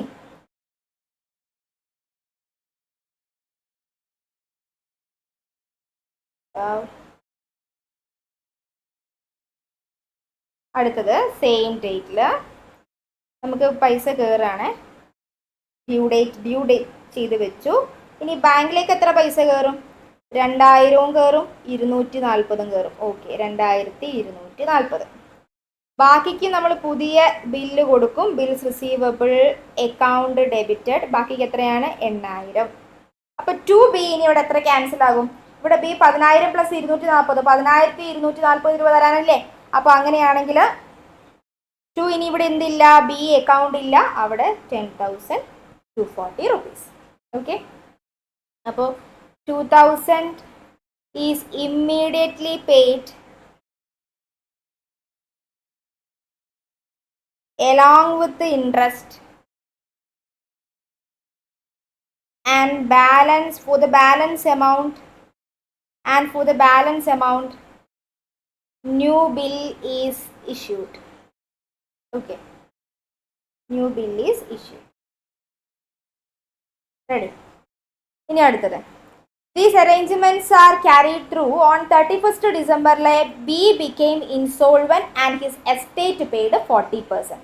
അപ്പോൾ ബി എന്തായി? ഇൻസോൾവൻ്റ് ആയി. അപ്പോൾ 4/8 അങ്ങനെ പോയിക്കൊണ്ടിരിക്കെ 31st ഡിസംബറിന് ബി ഇൻസോൾവൻ്റ് ആയി. ബി ഇൻസോൾവൻ്റ് ആവാന്ന് പറഞ്ഞാൽ അതിൻ്റെ അർത്ഥം എന്താണ്? ബി ഇൻസോൾവൻ്റ് ആവാന്ന് പറഞ്ഞാൽ ഇനിയിപ്പോൾ ബി എന്ത് തരില്ല? ബീൻ്റെ കയ്യിൽ നിന്ന് ഒരു 5 പൈസ നമുക്ക് കിട്ടത്തില്ല, ഇല്ലേ? അപ്പോൾ അങ്ങനെയാണെങ്കിൽ ഇൻസോൾവൻ്റ് ആയാലും ഡിസ്ഹോണർ ആയാലും ഡിസ്ഹോണർ ആയാൽ നമ്മൾ പറഞ്ഞു ഓൾഡ് ബില്ല് ക്യാൻസൽ ചെയ്തിട്ട് വേണം പുതിയ ബില്ല് ഇഷ്യൂ ചെയ്യാൻ, അല്ലേ? അല്ല എങ്കിൽ റിന്യൂ ചെയ്യണ സമയത്ത് ഓൾഡ് ബില്ല് ക്യാൻസൽ ചെയ്തിട്ട് വേണം പുതിയ ബില്ല് ഇഷ്യൂ ചെയ്യാൻ. റിന്യൂ ചെയ്യാന്ന് പറഞ്ഞാൽ എന്താ? പഴയ ബില്ല് ക്യാൻസൽ ചെയ്തിട്ട് വേണം പുതിയ ബില്ല്. ഡിസ്ഹോണർ ആകുമ്പോഴും എന്താ? പഴയ ബില്ല് ക്യാൻസൽ ചെയ്തിട്ട് വേണം പുതിയ ബില്ല്. അതേപോലെ തന്നെ നമ്മളുടെ ബയർ ഇൻസോൾവൻ്റ് ആയെന്ന് പറഞ്ഞാൽ ഇനി അയാളുടെ ഭാഗത്തു നിന്ന് ഒന്നും നമുക്ക് കിട്ടാനില്ല. അപ്പോൾ നിലവിൽ നമ്മൾ കൂട്ടി വെച്ചിരിക്കുന്ന ബില്ല് ഇനി നമുക്ക് ക്യാൻസൽ ചെയ്യണമെങ്കിൽ അവിടെ ബി കൂടും. B account debited. ഇവിടെ നമുക്ക് എത്രയാണ് തരാനുള്ളത്? 8,000 ആണ് തരാനായിട്ടുള്ളത്. ബി അക്കൗണ്ട് ഡെബിറ്റഡ് ടു, ഇനി എന്തില്ല? 2 ബിൽസ് റിസീവബിൾ ഇല്ല. 2 bills receivable 8,000. Old bills is cancelled for which y ആണോ ഉള്ളത്? അല്ല, b is become insolvent. Okay, ഇനി നെക്സ്റ്റ് വൺ. ദെൻ പഴയ ബില്ല് ക്യാൻസൽ ചെയ്തു. ഇനി ബിൻ്റെ കയ്യിൽ നമുക്ക് പൈസ കിട്ടും. ബിൻ്റെ കയ്യിൽ നിന്ന് ആകെ എത്ര കിട്ടുന്നുള്ളൂ? 40% കിട്ടുന്നുള്ളൂ. അപ്പോൾ ബാങ്ക് അക്കൗണ്ട് ഡെബിറ്റഡ് ടു ഇനി ബി ഇല്ല, ടു ബി, സോറി, അപ്പോൾ ബി ഇല്ലെങ്കിൽ നമുക്ക് ഒരു കാര്യം കൊണ്ടുണ്ട്, ബാങ്ക് അക്കൗണ്ട് ഡെബിറ്റഡ്. ബാങ്കിലേക്ക് എത്ര കിട്ടുന്ന പറഞ്ഞേ? 40% ആണ് കിട്ടുക. അപ്പോൾ 8,000ന്റെ 40%, 1,200 അല്ലേ? അപ്പോൾ ഇനി ബാങ്കിലേക്ക് ആകെ നമുക്ക് കിട്ടുന്നത് 40% ആണ്. എസ്റ്റേറ്റ് വിൽ പെയ്ഡ് 40 എന്നാണ്. അപ്പോൾ 8,000ന്റെ 40% 3,200 നമുക്ക് കിട്ടുള്ളൂ. ബാക്കി എമൗണ്ട് നമ്മളെ സംബന്ധിച്ചിട്ട് എന്താണ്? ബാഡ് ഡെപ്റ്റ് ആണ്. ബാഡ് ഡെപ്റ്റ് അക്കൗണ്ട് ഡെബിറ്റഡ്. ബാക്കി എമൗണ്ട് എത്രയാണ്? 4,800. ഇവിടെ നമുക്കിനി എന്തില്ല? ബി ഇല്ല. ബി എന്ന് പറഞ്ഞ ഡെപ്റ്റർ കംപ്ലീറ്റ്ലി അവിടെ ക്യാൻസൽ ആയി പോയി. ദെൻ നറേഷൻ എഴുതാം. ഓക്കെ, ഈ പ്രോബ്ലം പക്ക ക്ലിയർ ആണോ? അങ്ങനെയാണെങ്കിൽ നമുക്ക് അടുത്ത നെക്സ്റ്റ് പ്രോബ്ലത്തിലേക്ക് പോവാം. Okay, yes. Then another question നമ്മളുടെ ഡിസംബർ 2023 ക്വസ്റ്റ്യൻ ആണ്. സിലബസ് 2016 ചോദിച്ച ക്വസ്റ്റ്യൻ ആണ്. ഡിസംബർ 2023 ക്വസ്റ്റ്യൻ ആണ്. അത് third question. Okay, third one. നിങ്ങൾ ക്വസ്റ്റ്യൻ പേപ്പർ കിട്ടുന്നില്ല, സൈറ്റിൽ കിട്ടുന്നില്ല എന്നുണ്ടെങ്കിൽ എന്നോട് ചോദിക്കും, ഞാൻ അയച്ചു തരാം. എന്തായാലും കിട്ടുന്നുണ്ടാവും. ഓക്കെ, അപ്പം Anil draws a bill of exchange on Bindu for goods supplied for 10,000 dated 1st January at 3 months. Anil bill draw ചെയ്തു. Exchange on Bindu in the books 10,000 രൂപയുടെ ബില്ലായിരുന്നു. 1st January ഡ്രോ ചെയ്തത്. അറ്റ് 3 months ബില്ലാണ്. 3 months ബില്ലെന്ന് പറഞ്ഞു കഴിഞ്ഞാൽ January 1 എന്ന് പറയുമ്പോൾ February 1, March 1, April 1. April 1 plus 3 days of grace എന്ന് പറയുമ്പോൾ 2, 3, 4. April 4 മെച്യൂരിറ്റി ഡേറ്റ് എന്ന് പറയുന്നത്. Then Bindu accept the bill, accept ചെയ്തു. And thereafter on 4th January Anil discounts it with his bankers at 8% per annum. അതായത് അനിൽ എന്ത് ചെയ്തു?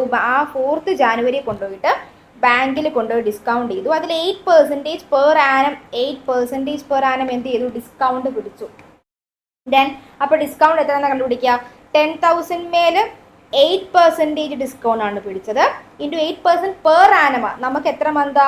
3 months ആണ്. അപ്പം 3 മാസം. ഓക്കെ, അപ്പോൾ ഈസ് ഈക്വൽ ടു 200 rupees ആണ് നമുക്ക് ബാങ്ക് ഡിസ്കൗണ്ട് പിടിച്ചിട്ട് ബാക്കി 9,800 ആണ് തന്നത്. ഇനി പറയാണ് the bill is dishonoured on the presentation on the due date. Due date ആയപ്പോൾ ബില്ല് ഡിസ്ഹോണറായി. Bankers debit Anil. ഈ അനിലിനാണല്ലോ പൈസ കൊടുത്തത്. കാരണം ബാങ്ക് ആരോട് ചോദിച്ചു? നമ്മളുടെ ബിന്ദുവിനോട് ചോദിച്ചു. അപ്പോൾ ബിന്ദുവിന് കയ്യിൽ പൈസ കൊടുക്കാനില്ല. കാരണം അതുകൊണ്ടാണല്ലോ ബില്ല് ഡിസ്ഹോണറായത് ഡ്യൂ ഡേറ്റിൽ. അപ്പോൾ എന്തായാലും ബാങ്ക് പിന്നെ ആരോടേക്ക് ചോദിക്കുക? അനിലിനോടാണ് ചോദിക്കുക. അപ്പോൾ ബാങ്ക് ഡെബിറ്റ് ചെയ്തു അനിലിനെ. എന്ത്? 20 rupees noting expense bank charge ചെയ്തു. In addition to the value of the bill. Bindu pays Anil cash ₹5,000 Bindu cash കൊടുത്തു on 5th April. And simultaneously accept ചെയ്തു. ഒരു ഫ്രഷ് ബില്ല് ബാലൻസ് എമൗണ്ടിന് അക്സെപ്റ്റ് ചെയ്തു. ഇൻക്ലൂഡിങ് അതിൽ എന്തൊക്കെ കൂട്ടണം? 300 rupees ഇൻട്രസ്റ്റ് കൂട്ടണം. ആൻഡ് എന്തും കൂടെ കൂട്ടണം? നോട്ടിംഗ് ചാർജും കൂടെ കൂട്ടിയിട്ട് ഒരു ഫ്രഷ് ബില്ല് പുതിയതായിട്ട് ഇഷ്യൂ ചെയ്തു. Then the bill is paid in time. Bill ആ ടൈം ആയപ്പോൾ എന്ത് ചെയ്തു? പേ ചെയ്യുകയും ചെയ്തു. ഓക്കെ, അപ്പോൾ അങ്ങനെയാണെങ്കിൽ എങ്ങനെയാണ് നമുക്ക് അതിൻ്റെ ആൻസറിലേക്ക് കിടക്കാൻ നോക്കാം. Journalise the about transaction in the books of Anil and Bindu. 2 പേരുടെ ബുക്സിലും എൻട്രി ഇടണം. ഓക്കെ, നമുക്കപ്പോൾ ആൻസറിലേക്ക് കിടക്കാം. യെസ്, അപ്പോൾ first entry Anil draws a bill on Bindu for 10,000 on എപ്പോഴാണ്? 1st January ബില്ല് ഡ്രോ ചെയ്തു.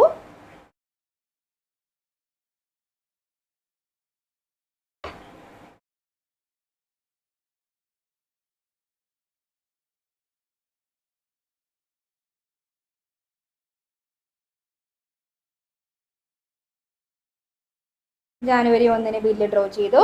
അപ്പോൾ bills receivable account debited to. ഇനി നമ്മളുടെ ഡെപ്റ്റർ കുറഞ്ഞു 10,000. അപ്പോൾ അവിടെ എന്താണ്? Bill draw on Bindu for 3 months. Okay, അപ്പോൾ ആദ്യം നമ്മൾ പ്രിപ്പയർ ചെയ്യണത് അനിലിൻ്റെ ബുക്കാണ്, അറിയാലോ അനിലിൻ്റെ ബുക്കാണ്. അപ്പോൾ നമ്മൾ ആദ്യത്തെ എൻട്രി ഇട്ടു, ബില്ല് ഡ്രോ ചെയ്തു, BR account debited to Bindu account.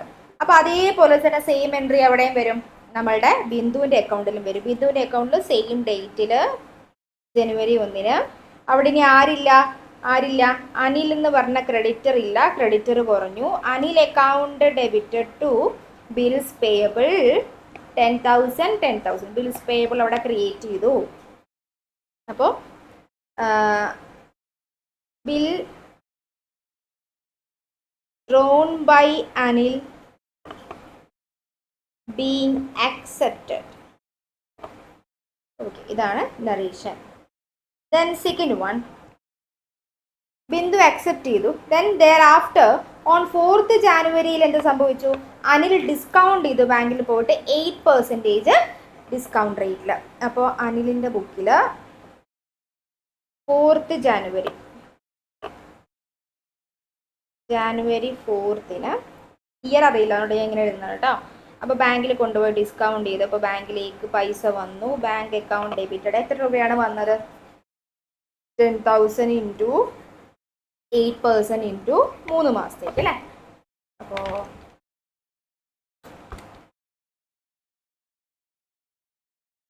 9,800. Bank discount charge ചെയ്തപ്പോൾ നമുക്കത് എക്സ്പെൻസ് ആയി, discount account debited. 2 bills receivable ഇനി ക്യാൻസൽ ആവുകയാണ്, 10,000. നറേഷൻ, ബിൽ ഡിസ്കൗണ്ടഡ് വിത്ത് ബാങ്ക്. റെഡി. ഇനി അടുത്ത് പറയാണ്, the bill is dishonour on the presentation of due date. Due date ആയ സമയത്ത് നമ്മുടെ ബില്ല് എന്തായി, ഡിസ്ഹോണറായി. ബില്ല് ഡിസോണർ ആയാൽ പിന്നെ അനിലിൻ്റെ പോയിന്റ് ഓഫ് വ്യൂ നോക്കുമ്പോൾ ബിന്ദു നേരെ തിരിച്ച് ഡെപ്റ്ററായിട്ട് വീണ്ടും വരണം. ബിന്ദു നേരെ തിരിച്ചു വന്നു ഡെപ്റ്ററായിട്ട്.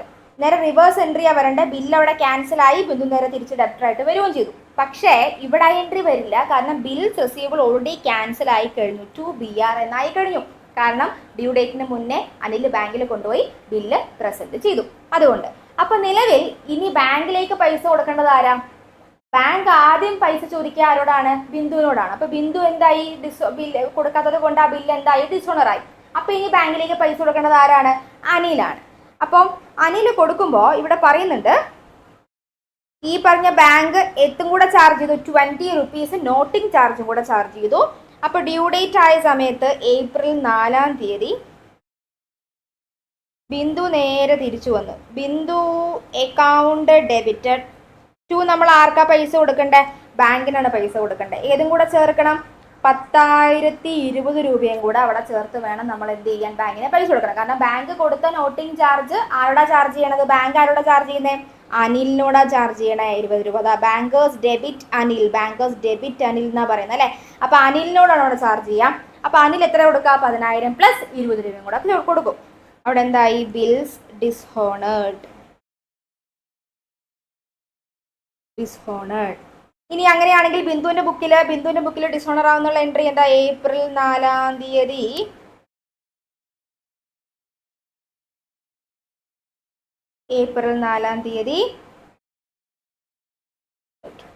നേരെ ബിൽസ് പേയബിൾ എന്ന് പറഞ്ഞ ലൈബിലിറ്റി അവിടെ കുറഞ്ഞു. അവിടെ ഇനി ഈ അനിൽ ബിന്ദുവിനോട് എന്ത് ചാർജ് ചെയ്യും, അനിൽ കൊടുത്ത് 20 രൂപയായിട്ടുള്ള നോട്ടിംഗ് ചാർജും കൂടെ ചാർജ് ചെയ്യും. അപ്പോൾ ബിൽസ് പേയബിൾ അവിടെ 10,000 ആയിരുന്നു, നോട്ടിംഗ് ചാർജ് 20 ആയിരുന്നു. 2 ഇനി അനിലിന് നമ്മൾ എത്ര കൊടുക്കാനുണ്ട്, 10,020 രൂപ കൊടുക്കാനുണ്ട്. അപ്പോൾ അവിടെ bills dishonoured and also charged noting charges.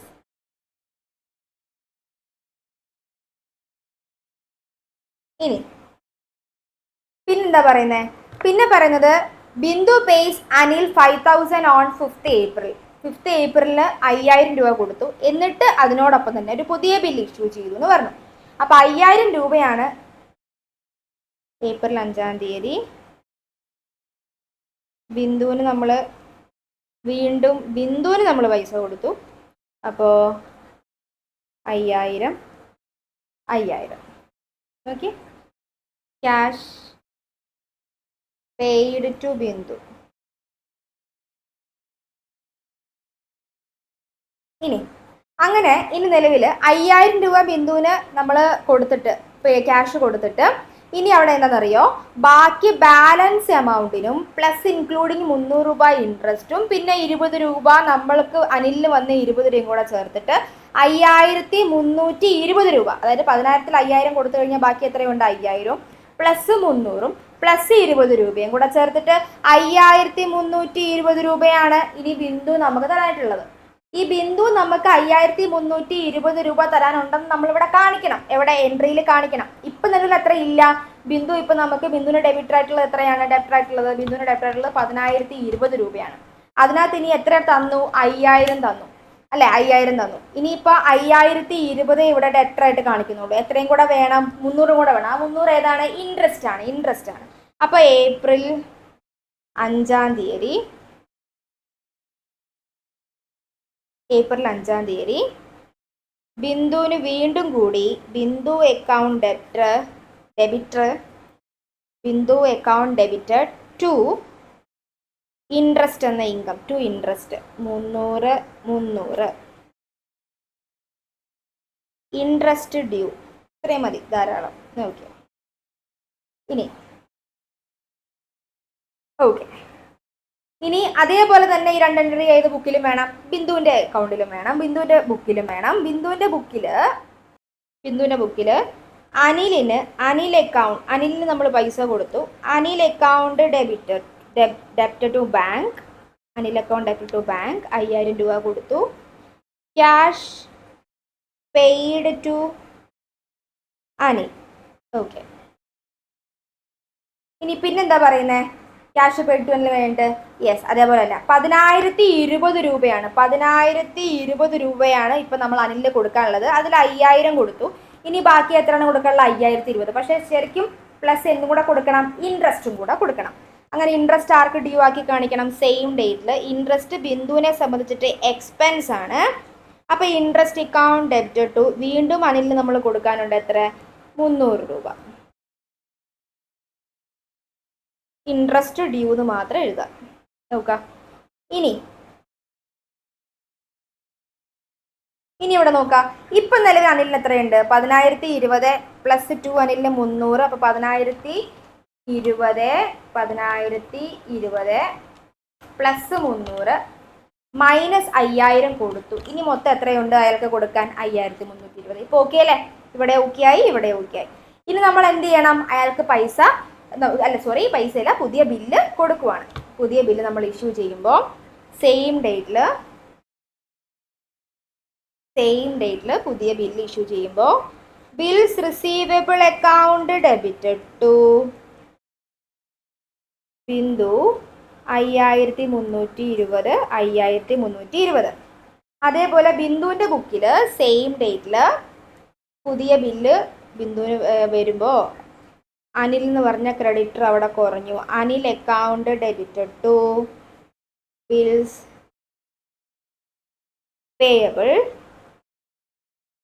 5320. ഇവിടെ എഴുതാം fresh bill draw by Anil. ഇവിടെ എഴുതാം fresh bill drawn to Bindu.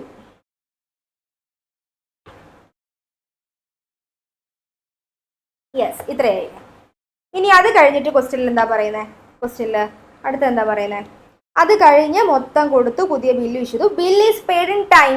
Paid in time means ഇവിടെ പുതിയ ബില്ല് എത്ര ടേമിലേക്കാണ് ഇഷ്യൂ ചെയ്തെന്നൊന്നും പറയുന്നില്ല. പക്ഷെ ബില്ല് ടൈമിൽ പേ ചെയ്തെന്ന് പറയുന്നുണ്ട്. ബില്ല് ടൈമിൽ പേ ചെയ്തെന്ന് പറഞ്ഞു കഴിഞ്ഞാൽ നമുക്കിപ്പോൾ വേറെ ഡേറ്റ് ഒന്നും ഇല്ലാത്തതുകൊണ്ട് ഇതേ ഡേറ്റിൽ എടുക്കുക, പൈസ കിട്ടിയതായിട്ട് തന്നെ കാണിക്കുക. അപ്പോൾ bank account debit to bills receivable. ഇനി ആ അസറ്റ് എന്ന് പറഞ്ഞ സാധനമില്ല, പൈസ കിട്ടി 5320. ഇനി ബിന്ദുവിൻ്റെ ബുക്കിൽ പൈസ തന്നതായിട്ട് തന്നെയാണ്. അപ്പോൾ ഇനി ബിൽസ് പേയബിൾ ഇല്ല. Bills payable account debited to അയാളുടെ കയ്യിൽ നിന്ന് പൈസ പോയി 5320 രൂപ. ക്ലിയർ അല്ലേ? ഇത്രയുമാണ് നമ്മളുടെ ഈ ബുക്സിൽ വരുന്നത്. ഓക്കെ, ക്ലിയർ ആണോ? ഈ ക്വസ്റ്റ്യൻ ക്ലിയർ ആണോ? ക്ലിയർ അല്ലെങ്കിൽ എന്തെങ്കിലും ഡൗട്ട് ഉണ്ടെങ്കിൽ ഒന്ന് ചോദിക്കണേ. ഇനി നെക്സ്റ്റ് വൺ അക്കോമഡേഷൻ ബില്ലാണ്. അക്കോമഡേഷൻ ബില്ല് നമ്മൾ പറഞ്ഞിരുന്നു ഓൾറെഡി. എന്തായിരുന്നു അക്കോമഡേഷൻ ബില്ല്? ട്രേഡ് ബില്ല് അല്ലാതെ, ഒരു ട്രാൻസാക്ഷൻ ഇല്ലാതെ ഒരു ഫിനാൻഷ്യൽ ഹെൽപ്പ് തരുന്ന അല്ലെങ്കിൽ ഫിനാൻഷ്യൽ അസിസ്റ്റൻസ് പരസ്പരം തമ്മിൽ കൊടുക്കാനായിട്ട് മാത്രം ക്രിയേറ്റ് ചെയ്തെടുക്കുന്ന ജനറേറ്റ് എടുക്കുന്ന ബില്ലാണെങ്കിൽ അതെന്താണ്? അക്കോമഡേഷൻ ബില്ലാന്ന് പറഞ്ഞിരുന്നു. അതിൻ്റെ ഒരു ക്വസ്റ്റ്യൻ നമുക്ക് നോക്കി നോക്കാം. നമ്മുടെ സ്റ്റഡി മെറ്റീരിയൽ ക്വസ്റ്റ്യൻ തന്നെ. Illustration number 6. For mutual accommodation of himself and Y X drew upon Y a bill for 6,000 at 3 months. 3 മാസത്തേക്ക് എക്സ് എന്ത് ചെയ്തു? വൈൻ്റെ നേരെ അല്ലെങ്കിൽ വൈക്ക് എന്ത് ചെയ്തു? ഒരു ബില്ല് ഡ്രോ ചെയ്ത് കൊടുത്തു. അപ്പം മ്യൂച്വൽ അക്കോമഡേഷൻ ആണ് എക്സും വൈയും തമ്മിൽ. ആരാ ബില്ല് ഡ്രോ ചെയ്യുന്നത്? എക്സ് ആണ് ബില്ല് ഡ്രോ ചെയ്യുന്നത്. 6,000 റുപ്പീസിനാണ് 3 മാസത്തെ ബില്ല്. എപ്പോഴാണ് ഡ്രോ ചെയ്യുന്നത്? 1/4/23. വൈ ആ ബില്ല് അക്സെപ്റ്റ് ചെയ്തു and return to X. And X എന്ത് ചെയ്തു? ഇമ്മീഡിയറ്റ്ലി കൊണ്ടുപോയി എന്ത് ചെയ്തു? ബാങ്കിൽ കൊണ്ടുപോയി ഡിസ്കൗണ്ട് ചെയ്തിട്ട് പൈസ വാങ്ങി. അതിനാണല്ലോ, കാരണം ഡ്യൂ ഡേറ്റ് വരെ നോക്കേണ്ട ആവശ്യമില്ല, കാരണം ഇതൊരു finance ഹെൽപ്പാണ്. Then according to the agreement, X and Y share the proceeds 2:1. രണ്ടുപേർക്കും പൈസ ആവശ്യമുണ്ട്. അതുകൊണ്ട് തന്നെ 6,000 2:3 2:1 ഇവർ രണ്ടുപേരും വിധിച്ചെടുക്കുന്നത്. അപ്പോൾ ദാറ്റ് മീൻസ് നമ്മൾ അപ്പോൾ തന്നെ ഡിസ്കൗണ്ട് ചെയ്ത് പൈസ കിട്ടുന്ന അതേ ഡേറ്റിൽ തന്നെ എന്ത് ചെയ്യും? എക്സ് വൈയുടെ ഷെയർ അങ്ങ് കൊടുത്തു. ഇത് 1/3 അങ്ങ് കൊടുത്തു. അതിനുശേഷം മെച്യൂരിറ്റി ഡേറ്റ് ആയ സമയത്ത് ബാങ്ക് ആരോടാ പൈസ ചോദിക്കുന്നത്? ബില്ല് അക്സെപ്റ്റ് ചെയ്ത ആരാണോ ആ വ്യക്തിയോടെ ബാങ്ക് ആദ്യം പൈസ ചോദിക്കുകയുള്ളൂ. അപ്പോൾ ആരോടാ ചോദിക്കുക? വൈക്കാണ്, വൈനോടാ ചോദിക്കുക. കാരണം വൈൻ്റെ പേരിൽ വൈയാണ് അത് അക്സെപ്റ്റ് ചെയ്തിരിക്കുന്ന ബില്ല്. അപ്പോൾ വൈനോട് ബാങ്ക് പൈസ ചോദിക്കും. അപ്പോൾ വൈനോട് ബാങ്ക് പൈസ ചോദിക്കുമ്പോൾ ഈ എക്സ് ആദ്യം എക്സിൻ്റെ ഷെയറും കൂടെ കൊടുത്താലേ ഉള്ളൂ വൈക്ക് 6,000 രൂപ കൊടുക്കാൻ പറ്റുള്ളൂ.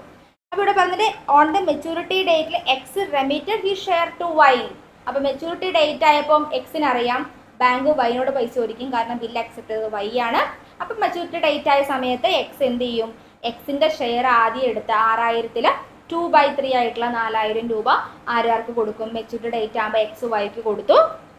എന്നിട്ട് who honoured the bill by payment means ഹോണറായി മീൻസ് ഡ്യൂ ഡേറ്റ് ആയപ്പോൾ ബാങ്കിന് വൈ പൈസ കൊടുത്തു. ഇത്രേ ഉള്ളൂ, സിമ്പിൾ. അതെങ്ങനെ കാണിക്കാം, എങ്ങനെ എഴുതാം? ഫസ്റ്റ് ആദ്യം നമ്മളോട് പറയാണ് എക്സ് ബില്ല് ഡ്രൂ ചെയ്തു എന്ന് പറഞ്ഞു കഴിഞ്ഞാൽ എക്സിൻ്റെ ബുക്കിൽ വരുന്ന എൻട്രി എന്തായിരിക്കും? എക്സിൻ്റെ ബുക്കിൽ ബിൽസ് റിസീവബിൾ അല്ലേ? ആരെ ഡ്രോ ചെയ്ത? ബില്ല് ഡ്രോ ചെയ്യുന്ന ആൾക്ക് ബില്ല് റിസീവബിൾ ആണ് അല്ലേ? ബില്ല് അക്സെപ്റ്റ് ചെയ്യുന്ന ആൾക്ക് ബിൽസ് പേയബിൾ ആണ്. അപ്പോൾ എക്സിൻ്റെ പോയിന്റ് ഓഫ് വ്യൂല് ബിൽസ് റിസീവബിൾ ആണ്. അപ്പോൾ bills receivable account debited to ആരുടെ പേരിലാണ് ഇഷ്യൂ ചെയ്തിരിക്കണേ? വൈൻ്റെ പേരിൽ. അപ്പോൾ bills receivable account debited to Y 6,000.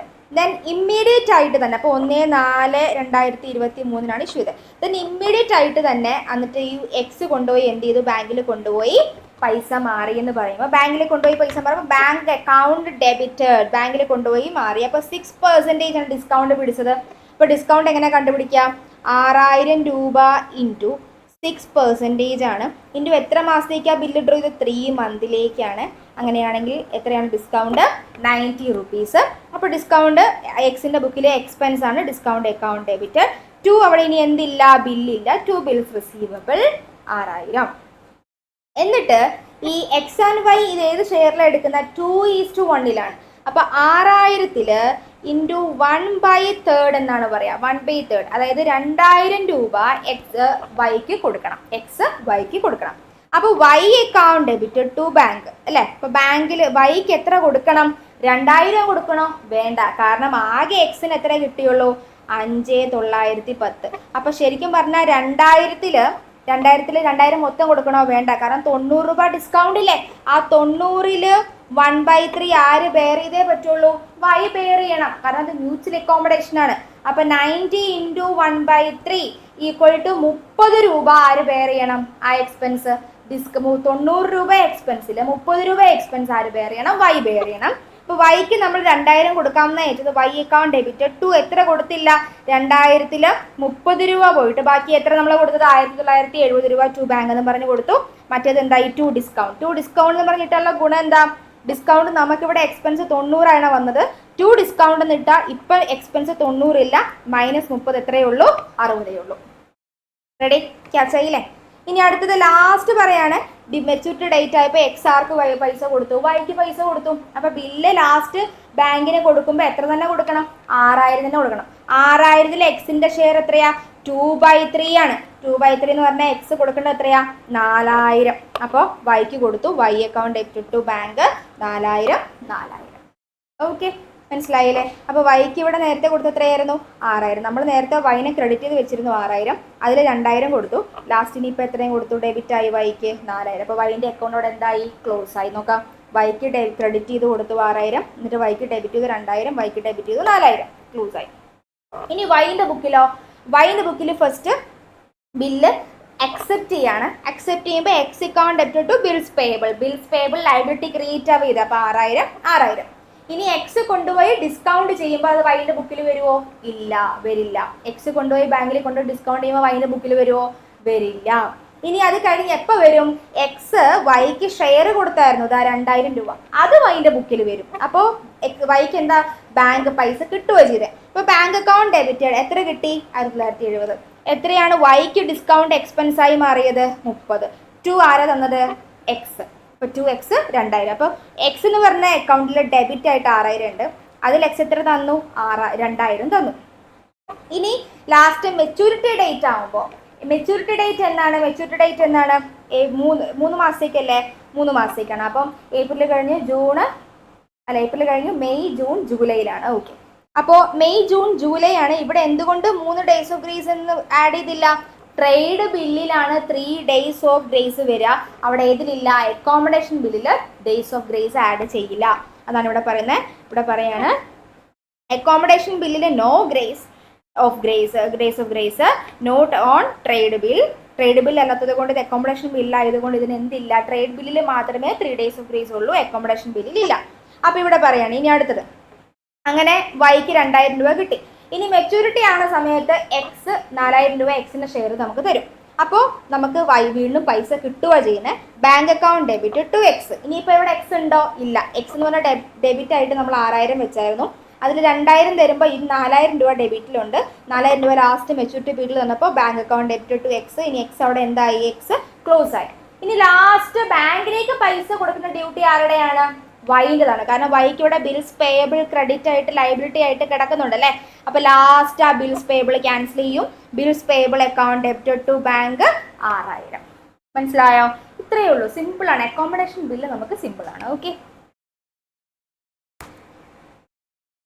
ഇനി എന്താണെന്നറിയോ? ഇനി നമ്മൾ നെക്സ്റ്റ് ക്ലാസ്സിലേക്ക് പോകുമ്പോൾ അടുത്തത് നമ്മളുടെ ഒരു 2 അല്ലെങ്കിൽ ഒരു മിനിമം ഒരു ക്വസ്റ്റ്യൻ എങ്കിലും നമ്മളുടെ BRS ഒരു ക്വസ്റ്റ്യൻ എങ്കിലും ചെയ്യണം, അല്ലെങ്കിൽ 2 ക്വസ്റ്റ്യൻ. പിന്നെ നമ്മളുടെ അറ്റ്ലീസ്റ്റ് ഒരു അഡീഷണൽ 2 ക്വസ്റ്റ്യൻ കൂടെ. കാരണം കൂടുതലും നമ്മളുടെ ബില്ലിൽ നിന്ന് അക്കോമഡേഷൻ്റെ ക്വസ്റ്റ്യൻ ചോദിക്കാറുണ്ട്, പക്ഷെ പറയാൻ പറ്റില്ല. അപ്പോൾ നമുക്ക് നമ്മളുടെ ക്വസ്റ്റ്യൻ പേപ്പറിലെ ഒരു 2 അല്ലെങ്കിൽ 3 ബില്ലിൻ്റെ ക്വസ്റ്റ്യനും BRSൻ്റെ ക്വസ്റ്റ്യനും കൂടെ നമുക്ക് എന്ത് ചെയ്യാം? അടുത്ത ക്ലാസ്സിൽ ചെയ്തിട്ട് നെക്സ്റ്റ് ചാപ്റ്ററിലേക്ക് നമുക്ക് അടുത്തത് പോവാം കേട്ടോ.